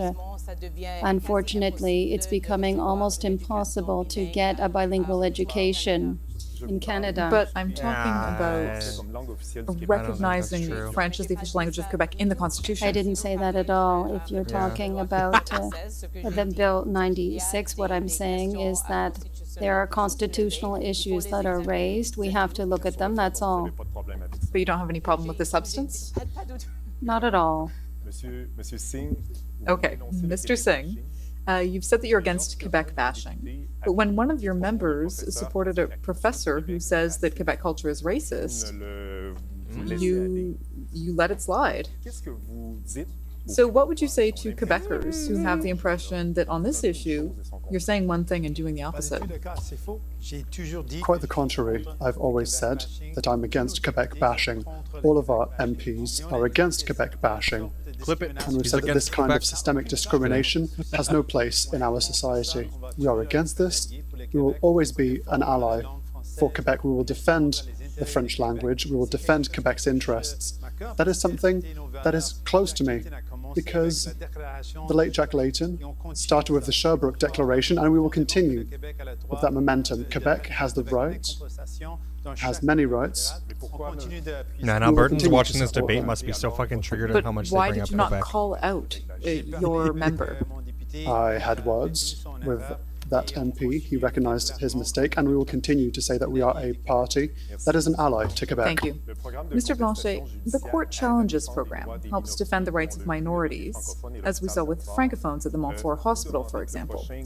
Now, you're asking the next government to interfere in the management of this independent program, to say, don't touch Quebec's secularism bill. So do you agree with political intervention like this only when it suits you?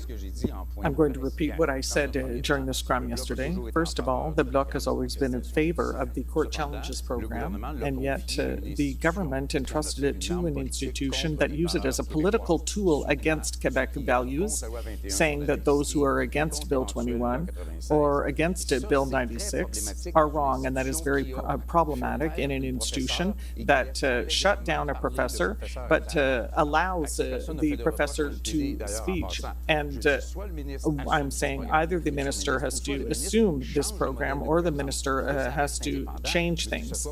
But it should not be entrusted to an institution that is systematically going to attack Quebec. And do minorities in Quebec have the right to funding to protect their rights, in your opinion? There's quite a difference between saying we're going to give $250,000 to the English Montreal School Board to challenge a law of Quebec, whereas this is under Quebec jurisdiction. Think of the Montfort Hospital case. Mr. Trudeau, it's been 4 years since you promised that web giants would fund Canadian cultural content. And yet nothing has changed. You had a bill on the issue, but it didn't pass because you called an election. So are you serious about this issue? I think that artists in Quebec, all across the country, know how much we've been there for them during the pandemic, but even before. We reversed the terrible trend under the Conservatives. They were always attacking artists. We were there for CBC, for our artists. We've continued to ensure that giants of the web like Netflix are investing in Quebec.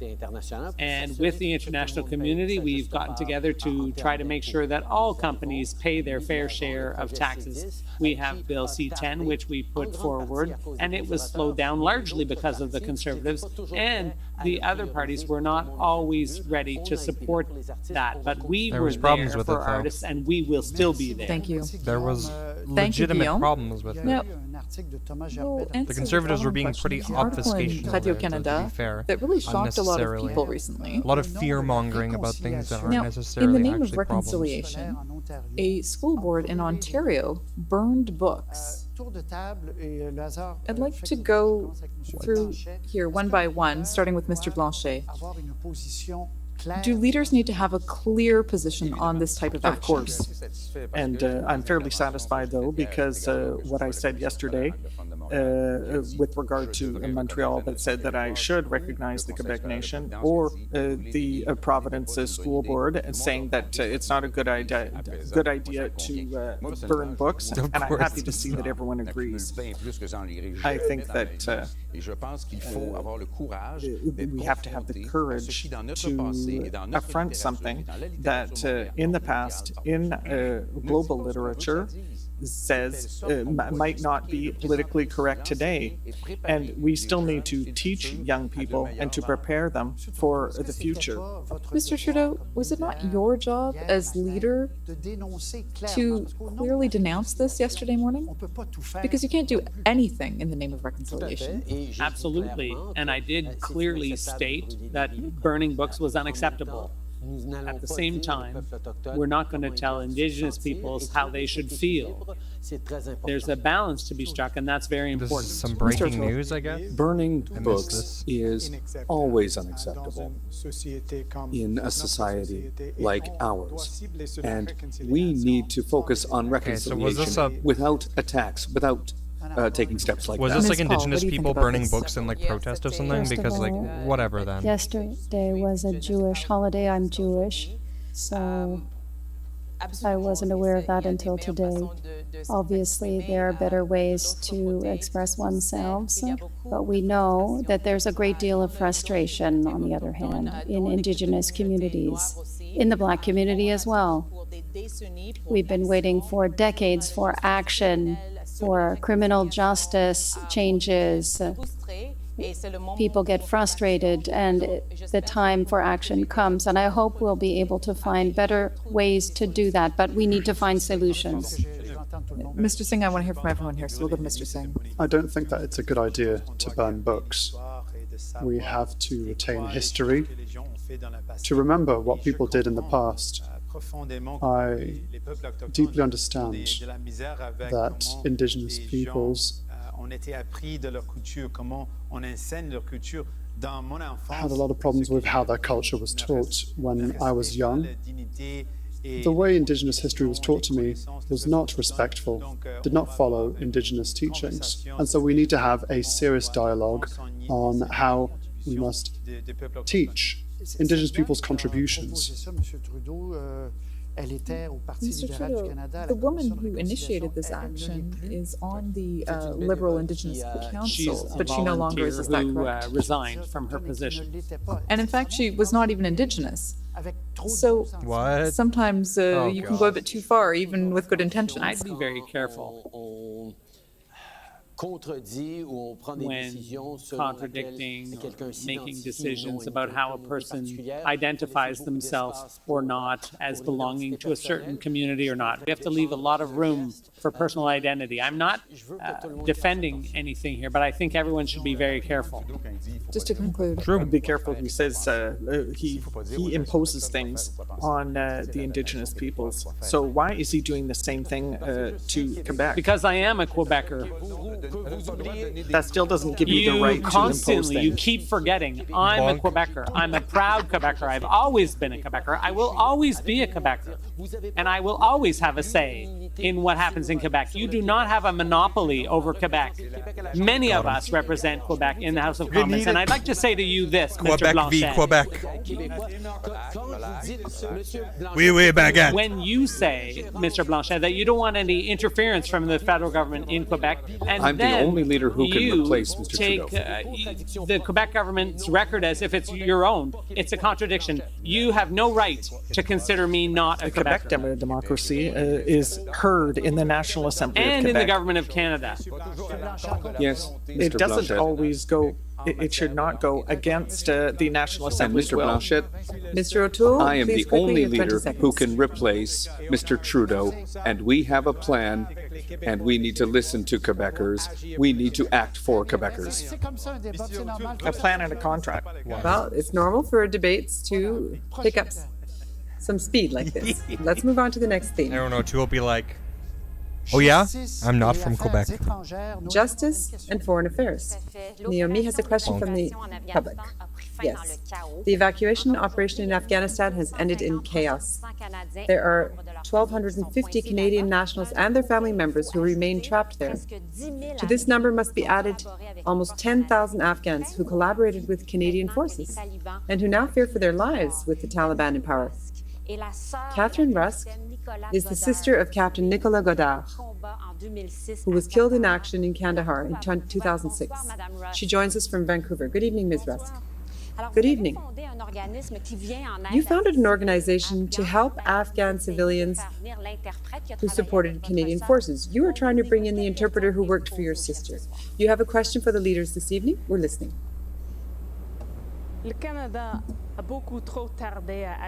Canada has taken far too long to act. For my sister, the most important thing was her responsibility towards her team. For her, interpreters were part of the team. She would never have wanted them to be abandoned. What will you do to evacuate the Canadians and Afghan interpreters who were left behind?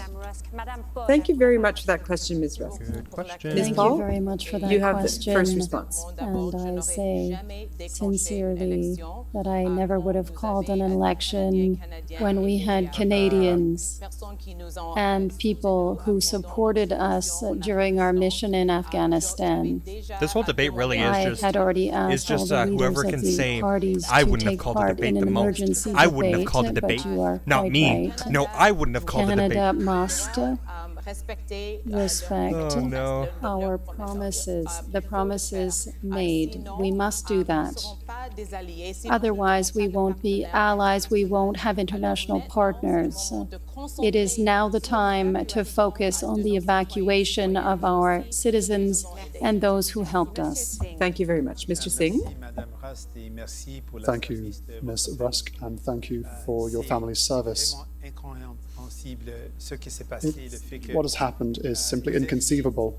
The fact that our allies that jeopardized their very lives to help our Canadian forces were simply left behind. It's completely unacceptable. We saw videos of what's happening in Afghanistan. This is a human rights tragedy. People are being threatened. Some of them may lose their lives, and so I agree with Ms. Paul. We should never have triggered an election, and now we have to do everything we can to save the lives of our allies. Thank you. Mr. O'Toole? Thank you for the question, Ms. Rusk.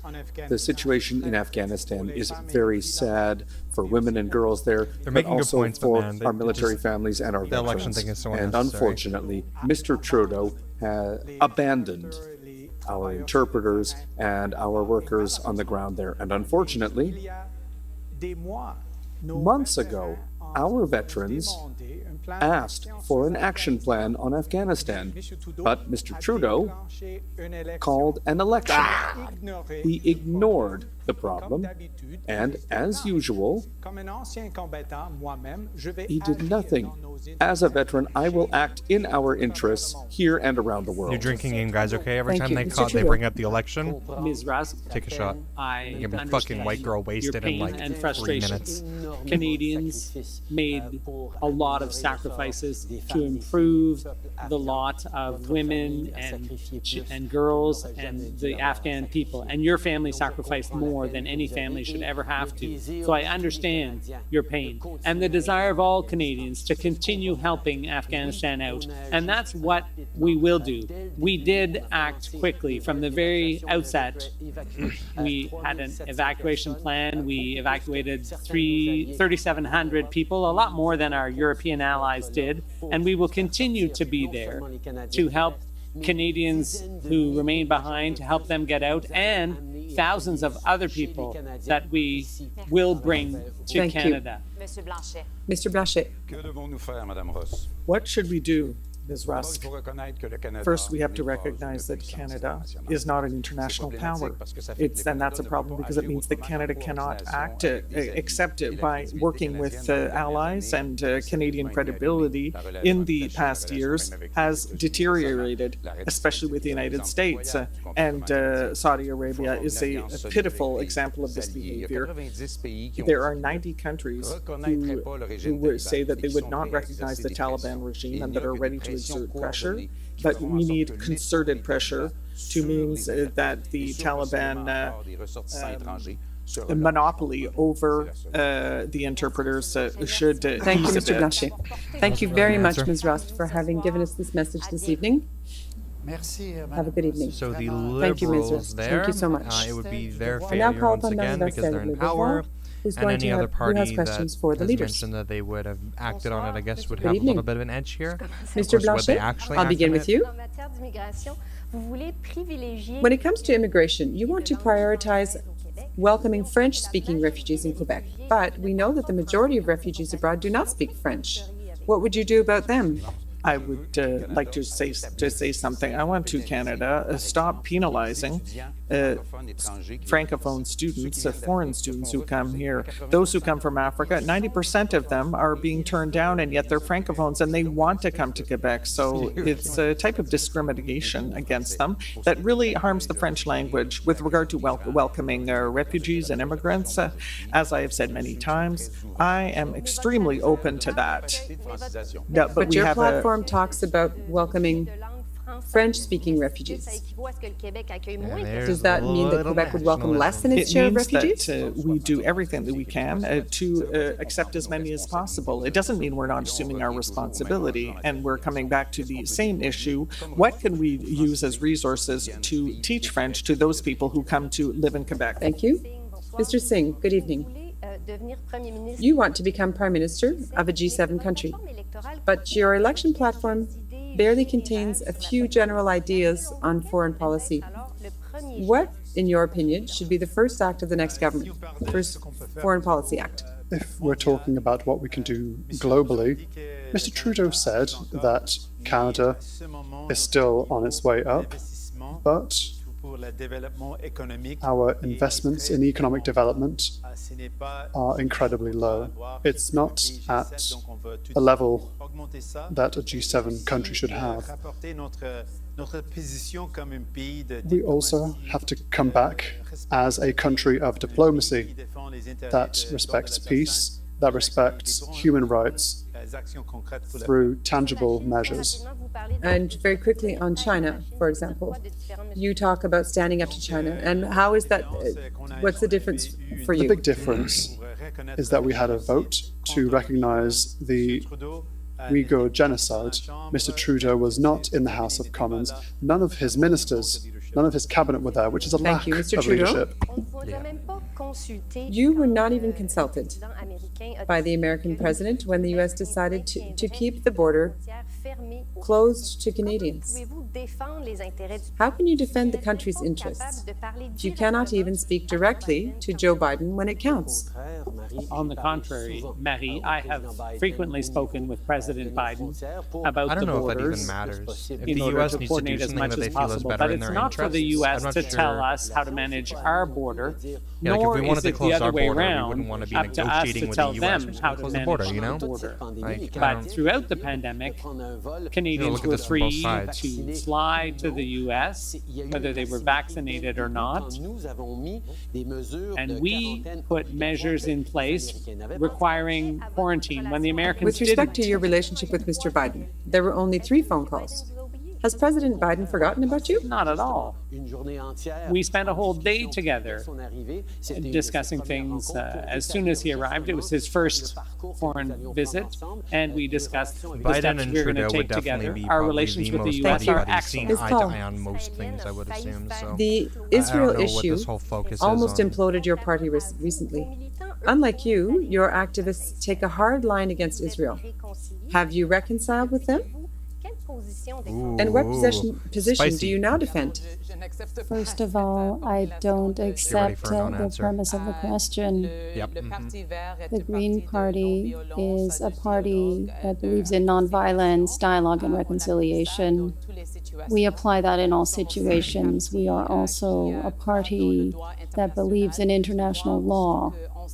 As a former diplomat for Canada and advisor at the International Criminal Court, I am someone who follows international law. But on Israel, Ms. Paul, your position is not in your platform. Can you tell us what your position is? We do not have a position on international conflicts in our platform. We have rather rules and principles, and we apply them to all situations. Thank you. Mr. O'Toole, on China, in closing, you say that you would adopt a harder line than Mr. Trudeau. But even our allies are not going as far as what you're proposing. The Israel question is where Anna Paul fails. Do you not fear even more economic sanctions and more Canadians being held hostage? No. We need to have a more serious approach when it comes to China. Mr. Trudeau has always mishandled this file, particularly when it comes to the genocide. He wasn't there for the vote on the genocide in China. Our allies are opposed to having Huawei in our 5G system. We're the only country in the Five Eyes in favor of Huawei. We need to have a level playing field for international trade, for steel and aluminum. Mr. Obama started that, but Mr. Trudeau was once again too slow. But we did see sanctions and reprisals. Would there not be even further reprisals? We need to defend our values and our citizens. And the Magnitsky sanctions are very important. They allow us to act against the Chinese Communist Party. Thank you. Thank you. Thank you very much. Thank you, Marie. We are running out of time. We've moved on to the final open debate, ladies and gentlemen. This will go quickly now. The Montreal mayor, accompanied by other mayors, said that they were extremely concerned. Madame Plante said, we're moving towards an American-style society in which it becomes every day, we see shootings every day. And Mr. Régis Labaume, the mayor of Quebec, said, let's not wait to become the Wild West like our dear neighbors to the south. Are you going to maintain all the firearms. I will maintain the restrictions in place for firearms, and I will take politics out of the system. And the mayors are right. We need to target street gangs and gun smuggling. We have a plan to do that, working in close collaboration with police forces, municipalities, because we've seen shootings in Montreal, in Vancouver, with weapons smuggled in. Because you changed your platform 3 times. We need to have an approach that's transparent. Very well. Because we need to take politics out of this question. Mr. Blanchet, on that subject? I have a plan, I have a contract, and once it's signed, I'm going to change it. That's his message. I'll send it to you, Mr. Blanchet. And it's all the same results. You could use the word vague because it is very vague. At least the Liberals, they accepted the constraint in their buyback program. The Bloc is very clear. We said that we are going to make both handguns and assault weapons. They will be banned. We have to change the criminal code, give the tools to the Quebec government and the police forces, because this is making the Montreal streets into a Mr. Trudeau, battle of organized crime. When it comes to handguns, the mayors for years now have said, framing of this, please don't dump this into our backyard. We're not banning it and ban these weapons everywhere. First of all, people know full well that we've always been there to strengthen provisions against firearms. I think the main complaint about the Liberal gun ban is that they ended up banning a couple hunting-style rifles and we are in the process and stuff because their system is pretty vague, and that's a valid complaint. But they're not banning them all across the board, right? So it's like a couple ended up falling in leadership. It's very important, and Mr. O'Toole has refused and I think to it might tell have to do with like magazine Canadians capacity what or he plans to do. the size He's of the cutting deals with special interest groups, like he's That's done not with the case. vaccines, like he's done with so-called they also pro-choice have people, some because the majority of his provisions members for are allowing against people who do use women's their guns choice. primarily for hunting. He to would go keep back to Harper's climate plan. It would be a backward step. He, Mr. Trudeau, finally costed his platform, but we can see in that platform that it doesn't reflect Canadians' priorities. He can't be clear about it. Mr. Trudeau would say anything to win. I am pro-choice. I will act on public safety because we've seen an increase in shootings because of illegal firearms. We've seen an increase in smuggling at the border. We've seen that at Roxham Road, for example. We need to have a serious approach on public safety. He's a pro-choice leader, but most of his members do not are in the middle of an election in a pandemic. Good point. And the same thing on doesn't matter if he's pro-choice. He won't even require his members own are going to members push to be Why are we in an election members in of the middle of a parliament, his own pandemic? candidates, to be vaccinated. It's two sides of the same coin. It's the old parties. Mr. Trudeau promised to have a buyback. That never happened. That's not a shattered true. promise. Well, it's going to Mr. happen. Trudeau shatters his promises, so how can we believe him? I'm clearly saying, fair, the here and promise now was for that the it was gonna happen future, like a year or two we later. cannot allow ourselves 4 more years of this approach of saying one thing, doing something else, compromising, If I making may, promises and then shattering them. We can't do that. Ms. Paul, please go ahead. yes, when it comes to guns, I went into politics, in all honesty, for politics and not partisanship. If we talk about guns and assault weapons, yes, we have to abolish assault firearms. We have to respect the mayors. We have to attack the roots of these problems. The lack of affordable housing, things that lead to crime. This is really the issue. Will we address the sources of these problems, or will we continue to treat the symptoms? Very well. Everyone had a chance to speak on firearms. I must ask you a question, even though we're almost out of time, about francophones living in a minority language situation. Will you help? For example, the Saint Jean campus in the University of Sudbury, University of Moncton, who are vulnerable before all these provincial cutbacks. Yes, Please. absolutely.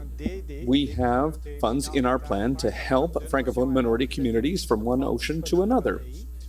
They are a strength for our country, and we are going to modernize the Official Languages Act. After 6 years of inaction from Mr. Trudeau, Francophone minority communities outside of Quebec deserve action. Very well. 20 seconds each. Moncton, St. John campus, and the Francophone University of Ontario. It was the Conservative government that made cuts to minority languages. It's not going to be Aaron O'Toole or Jason Kennedy or something. We have been there all along. True. As a mother of two Francophone sons, I say yes, yes, and yes when it comes to the French language. I love the French language. We need to protect it. We need to ensure that everybody has access to a bilingual education if they so wish. Again, beautiful words from Mr. Trudeau, but in the field, in Sudbury, his team was not present. His team was not there to defend the French language, to defend these institutions. Our team was there. We will always defend Francophone institutions because this makes our society flourish even more than before. French is an advantage, is an asset. Mr. Blanchet, you have the last word. Mr. Bloc Québécois will continue to be the voice and often usually the only voice for Francophones outside of Quebec and Acadians. The Official Languages Act is devoted to French outside of Quebec, and Quebec can manage its own issue. Thank you. Thanks to all five of you. I hope, ladies and gentlemen, that you have learned something tonight. I'd like to thank Noémie also for being my host, and thank you to the members of the public who participated. This is a precious and useful exercise. I think it was fairly clear. Thank you for showing such discipline. Don't forget to vote. Please go vote on September 20th. I wish you all a good evening, and I'd like to thank the entire team, the entire production team. Thank you. Very good. Okay. So, thoughts. It did feel very, very Quebec focused, which kind of makes sense. All things considered, they have a party that has political power, that has political sway. They also have a large portion of the Canadian population, which makes a big difference, right? When you're swaying who's going to have a minority or majority government, largely based on whether or not Quebecers are going to vote for Francois, or they're going to vote for O'Toole or Trudeau, or even Singh. So, yeah, it can be like it tends to be a pretty pivotal thing. The Quebec ridings, essentially, right?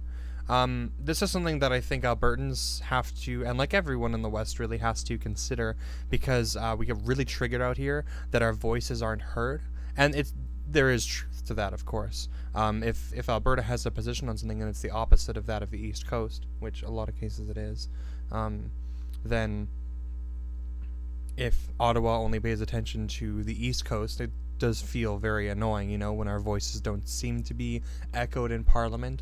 But you have to keep in mind that the alternative is what? Giving Albertans more power with their votes? Isn't that undemocratic by nature, right? So we would be advocating for a system in which we're making something less democratic, making our votes count for like what, 2 or 3 votes per person proportionally, if that's the solution that a lot of Albertans tend to peddle with this, right? No, of course not. The reason why Quebec and Ottawa largely control the like Eastern Canada largely control elections and the way that they sway is because the population lives there, and a proper more democratic system would be 1 vote per 1 person, right? And so if everyone is compiled into the East Coast, then of course, yeah, they're going to largely control the election. So yeah, that's interesting. I'm curious to see if this is just because of the French debate that there was so much focus on Quebec, but I wouldn't be surprised if the English debate tomorrow ends up having a large Quebec focus as well, for sure, because of what I've just said. Overall, I feel like everybody gave a lot of non-answers. Everybody did. And from my knowledge, of course, yeah, it was mostly Trudeau on the defense. everybody attacking the fact that he called the election, which, like I said before, I think it's a really non-point. I don't know why we keep focusing this. Well, I guess I do know why. To be fair, the reason why we keep focusing this is because it scores you the brownie points, right? If we can go, no, I wouldn't have called an election, no, I wouldn't have called an election, and we all argue about that, then, you know, whoever scores the most brownie points might actually end up taking some votes that way. But it's like, it honestly is really pointless. It means nothing. It's super virtue signaling because none of the parties, to my knowledge, I could be wrong about this, but none of the parties have put forward anything, any kind of legislation promises, budget or anything, you know, or I guess it wouldn't be budget. But yeah, any kind of policy promises that would remove the ability of the prime minister to call snap elections, right? Because that's the general problem. No, all of them would have done it, so I don't care about this point. It just does not determine which one of these leaders I'm gonna pick. Hello. If it gets too cold. Yeah. I don't know what it's like down here. I know it's cold upstairs. Yeah. You just flick the. We're not supposed to do this by code, but we're using the AC switcher as the switch for it. Yes. Yes. So I have all the settings upstairs so that we can just flick it on and off at here. Okay, and then it'll just. Factor is stuck and it'll just automatically turn on. Okay, cool. And then the fans will just always be in circulation, moving the air up and down. Okay, sweet, perfect. Thank you. All swell. Very good. Gotta love that central AC. Yeah. So. Okay, perfect. Thank you. Yeah, so Trudeau largely on the defense here. Like I said, there's a lot of failings that the Liberals have to answer for. And it's largely of my opinion that the Conservative answers tend to be just, it's Liberal light to me. Except with like similar spending, but less spending in areas that are really important, right? The way that they spend is less smart. This is generally my perspective. From the debate-wise, I think that everybody performed like fairly well. Canadian elections, as you can tell, and the debates are fairly like mind-numbingly boring. It's really like it's very like mature feeling, and professionalism, you know, is really a huge theme from it, and that's kind of like how Canadians like to vote too. I don't think that a lot of Canadians, other than some radical like Albertans and stuff specifically, don't like the blood sports as much. It turns them off from politics, and so seeing people going at each other's throats, it's actually like an optical loss.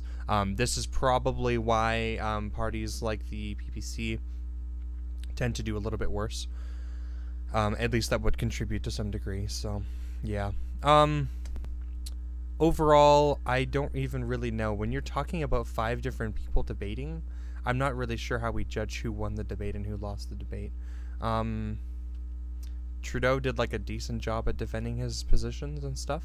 I don't know. This just honestly, to me, it didn't really feel like there was a clear winner. I'm gonna be completely honest. Of course, like I back the policies of the NDP and the Greens the most, and I do think that they did bring up some of the points that are important and stuff, especially environmentalism, which is quite important to me. But yeah, for the most part, it didn't really feel too great. I'm curious to see how the rest of Canada interprets the debate here, and then of course there'll be another debate tomorrow, and the English one, and we'll see where that goes and what topics we cover then. But yeah. Anyways, yeah, those are my thoughts. I don't know if anyone else has any thoughts on this, but yeah, otherwise I'll probably just be ending my stream here pretty shortly, and yeah. Canadian elections are so quick in the time span of things. You know, it was called like a month before the election, essentially. It's such a short amount of time, especially when we just come out of a US election that like spanned like a year and a half, you know. It's so strange how different it can be.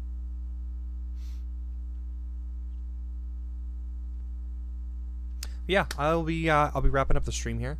I'll be back on live tomorrow. I will be covering the English debates and seeing if somebody else can come out a little bit more. Like, I guess, yeah, I don't know. The fact that so many people gave non-answers, I would almost say that like maybe Francois seemed like fairly level-headed. for the most part. I think he may have given the least non-answers, if I remember correctly. So if anything, maybe that. But yeah, we'll be back on tomorrow covering the election. I believe the debate is at let's see, English debate.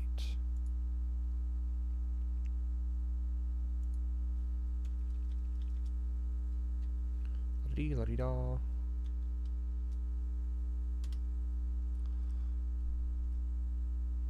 6:45 tomorrow. So yeah, about 7 o'clock. So yeah,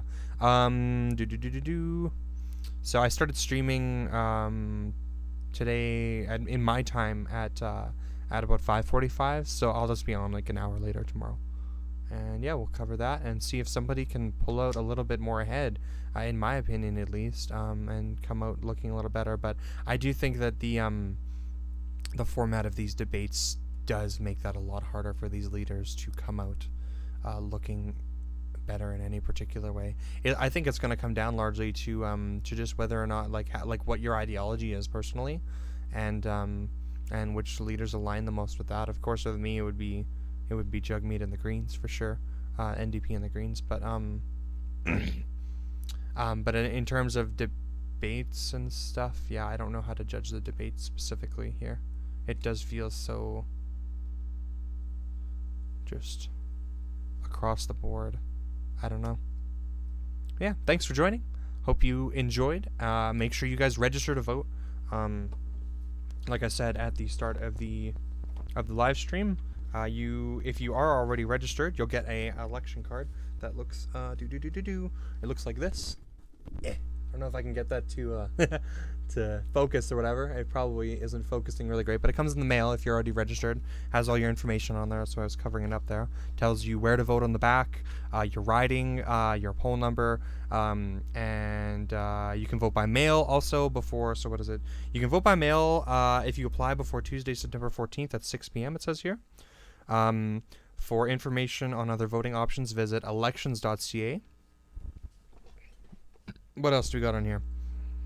We got advanced voting days in Canada, September 10th, 11th, 12th, and 13th, from 9 a.m. to 9 p.m. And it tells me my place to go here for advanced voting. I really, really highly recommend you guys do advanced voting. I've done it before. You cut through all the lines that way. It's amazing, super great. So that's it's the 8th today, right? So yeah, so advanced voting starts in 2 days. There's 4 days of advanced voting. That's great. That's really great. So if any of you guys get the opportunity to do that, for sure. Otherwise, the actual election day for me here, it says Monday, September 20th, which is the same for everybody, 7:30 a.m. to 7:30 p.m. And yeah, otherwise, I believe, so if you guys are going to go vote and you aren't registered already, you can register, like I said, I believe online. I believe you can register online. Let's look it up here real quick. Okay.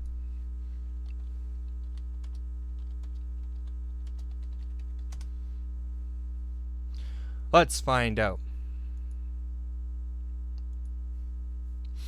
Check if you're registered, update your address. Yes, as long as your address is updated and stuff, then you should already be registered, especially if you voted before. Register before you go to vote. Use these. So I really highly recommend this to register before you vote. You can do it on the spot, but it will take just more time. So yeah. Use the online voter registration service by Tuesday, September 14th.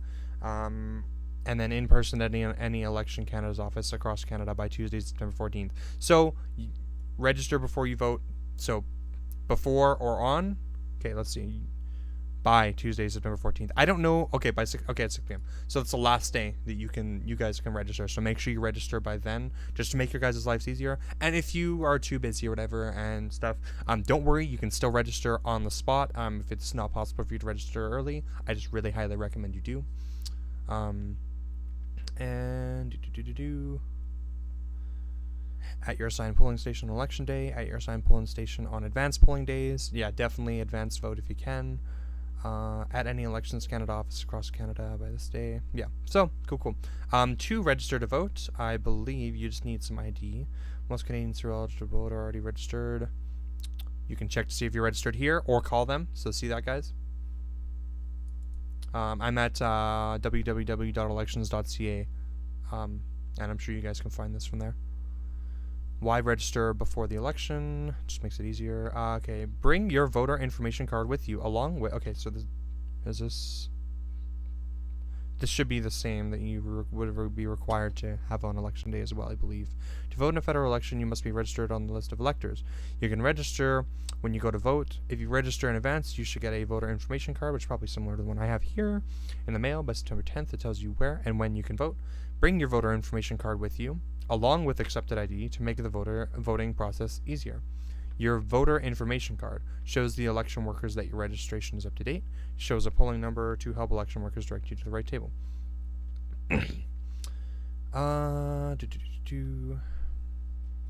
So yeah, accepted ID, there is a long list of things that are accepted ID, guys. So I believe driver's license will work, and in a lot of cases too, I know this has worked before, if you have a piece of mail that has your name and address on it, your current address, then that usually suffices too, but just look it up to double check. That might be an option for you guys too.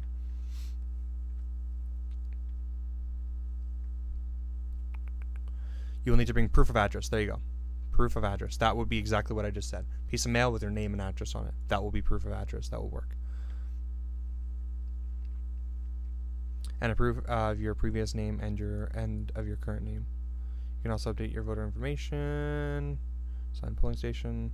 You must prove your identity and address to register and vote in a federal elections. Your options. Okay, so let's read through these real quick just so you guys know, because I want to make sure everybody knows. Okay, 1. Show one of these pieces of ID. Your driver's license, any other card issued by a Canadian government, federal, provincial, territorial, or local, with your photo, name, and current address. So I think there's like indigenous like status cards and stuff, I think. Those might count if they have all of that information. Just double check and stuff. Or a Métis status card. And then what else would be? You might have like a Canadian government. I'm not sure if it would count, but your school ID might work if you're in a university and stuff.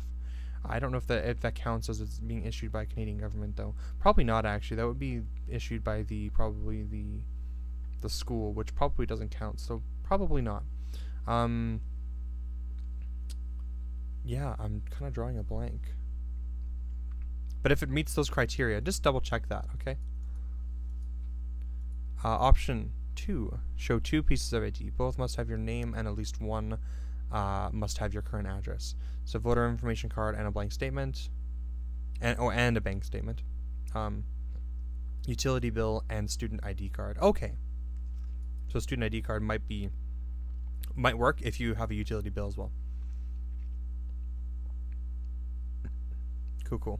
Don't have these? No problem. See the list of accepted ID for option 2. Let's see.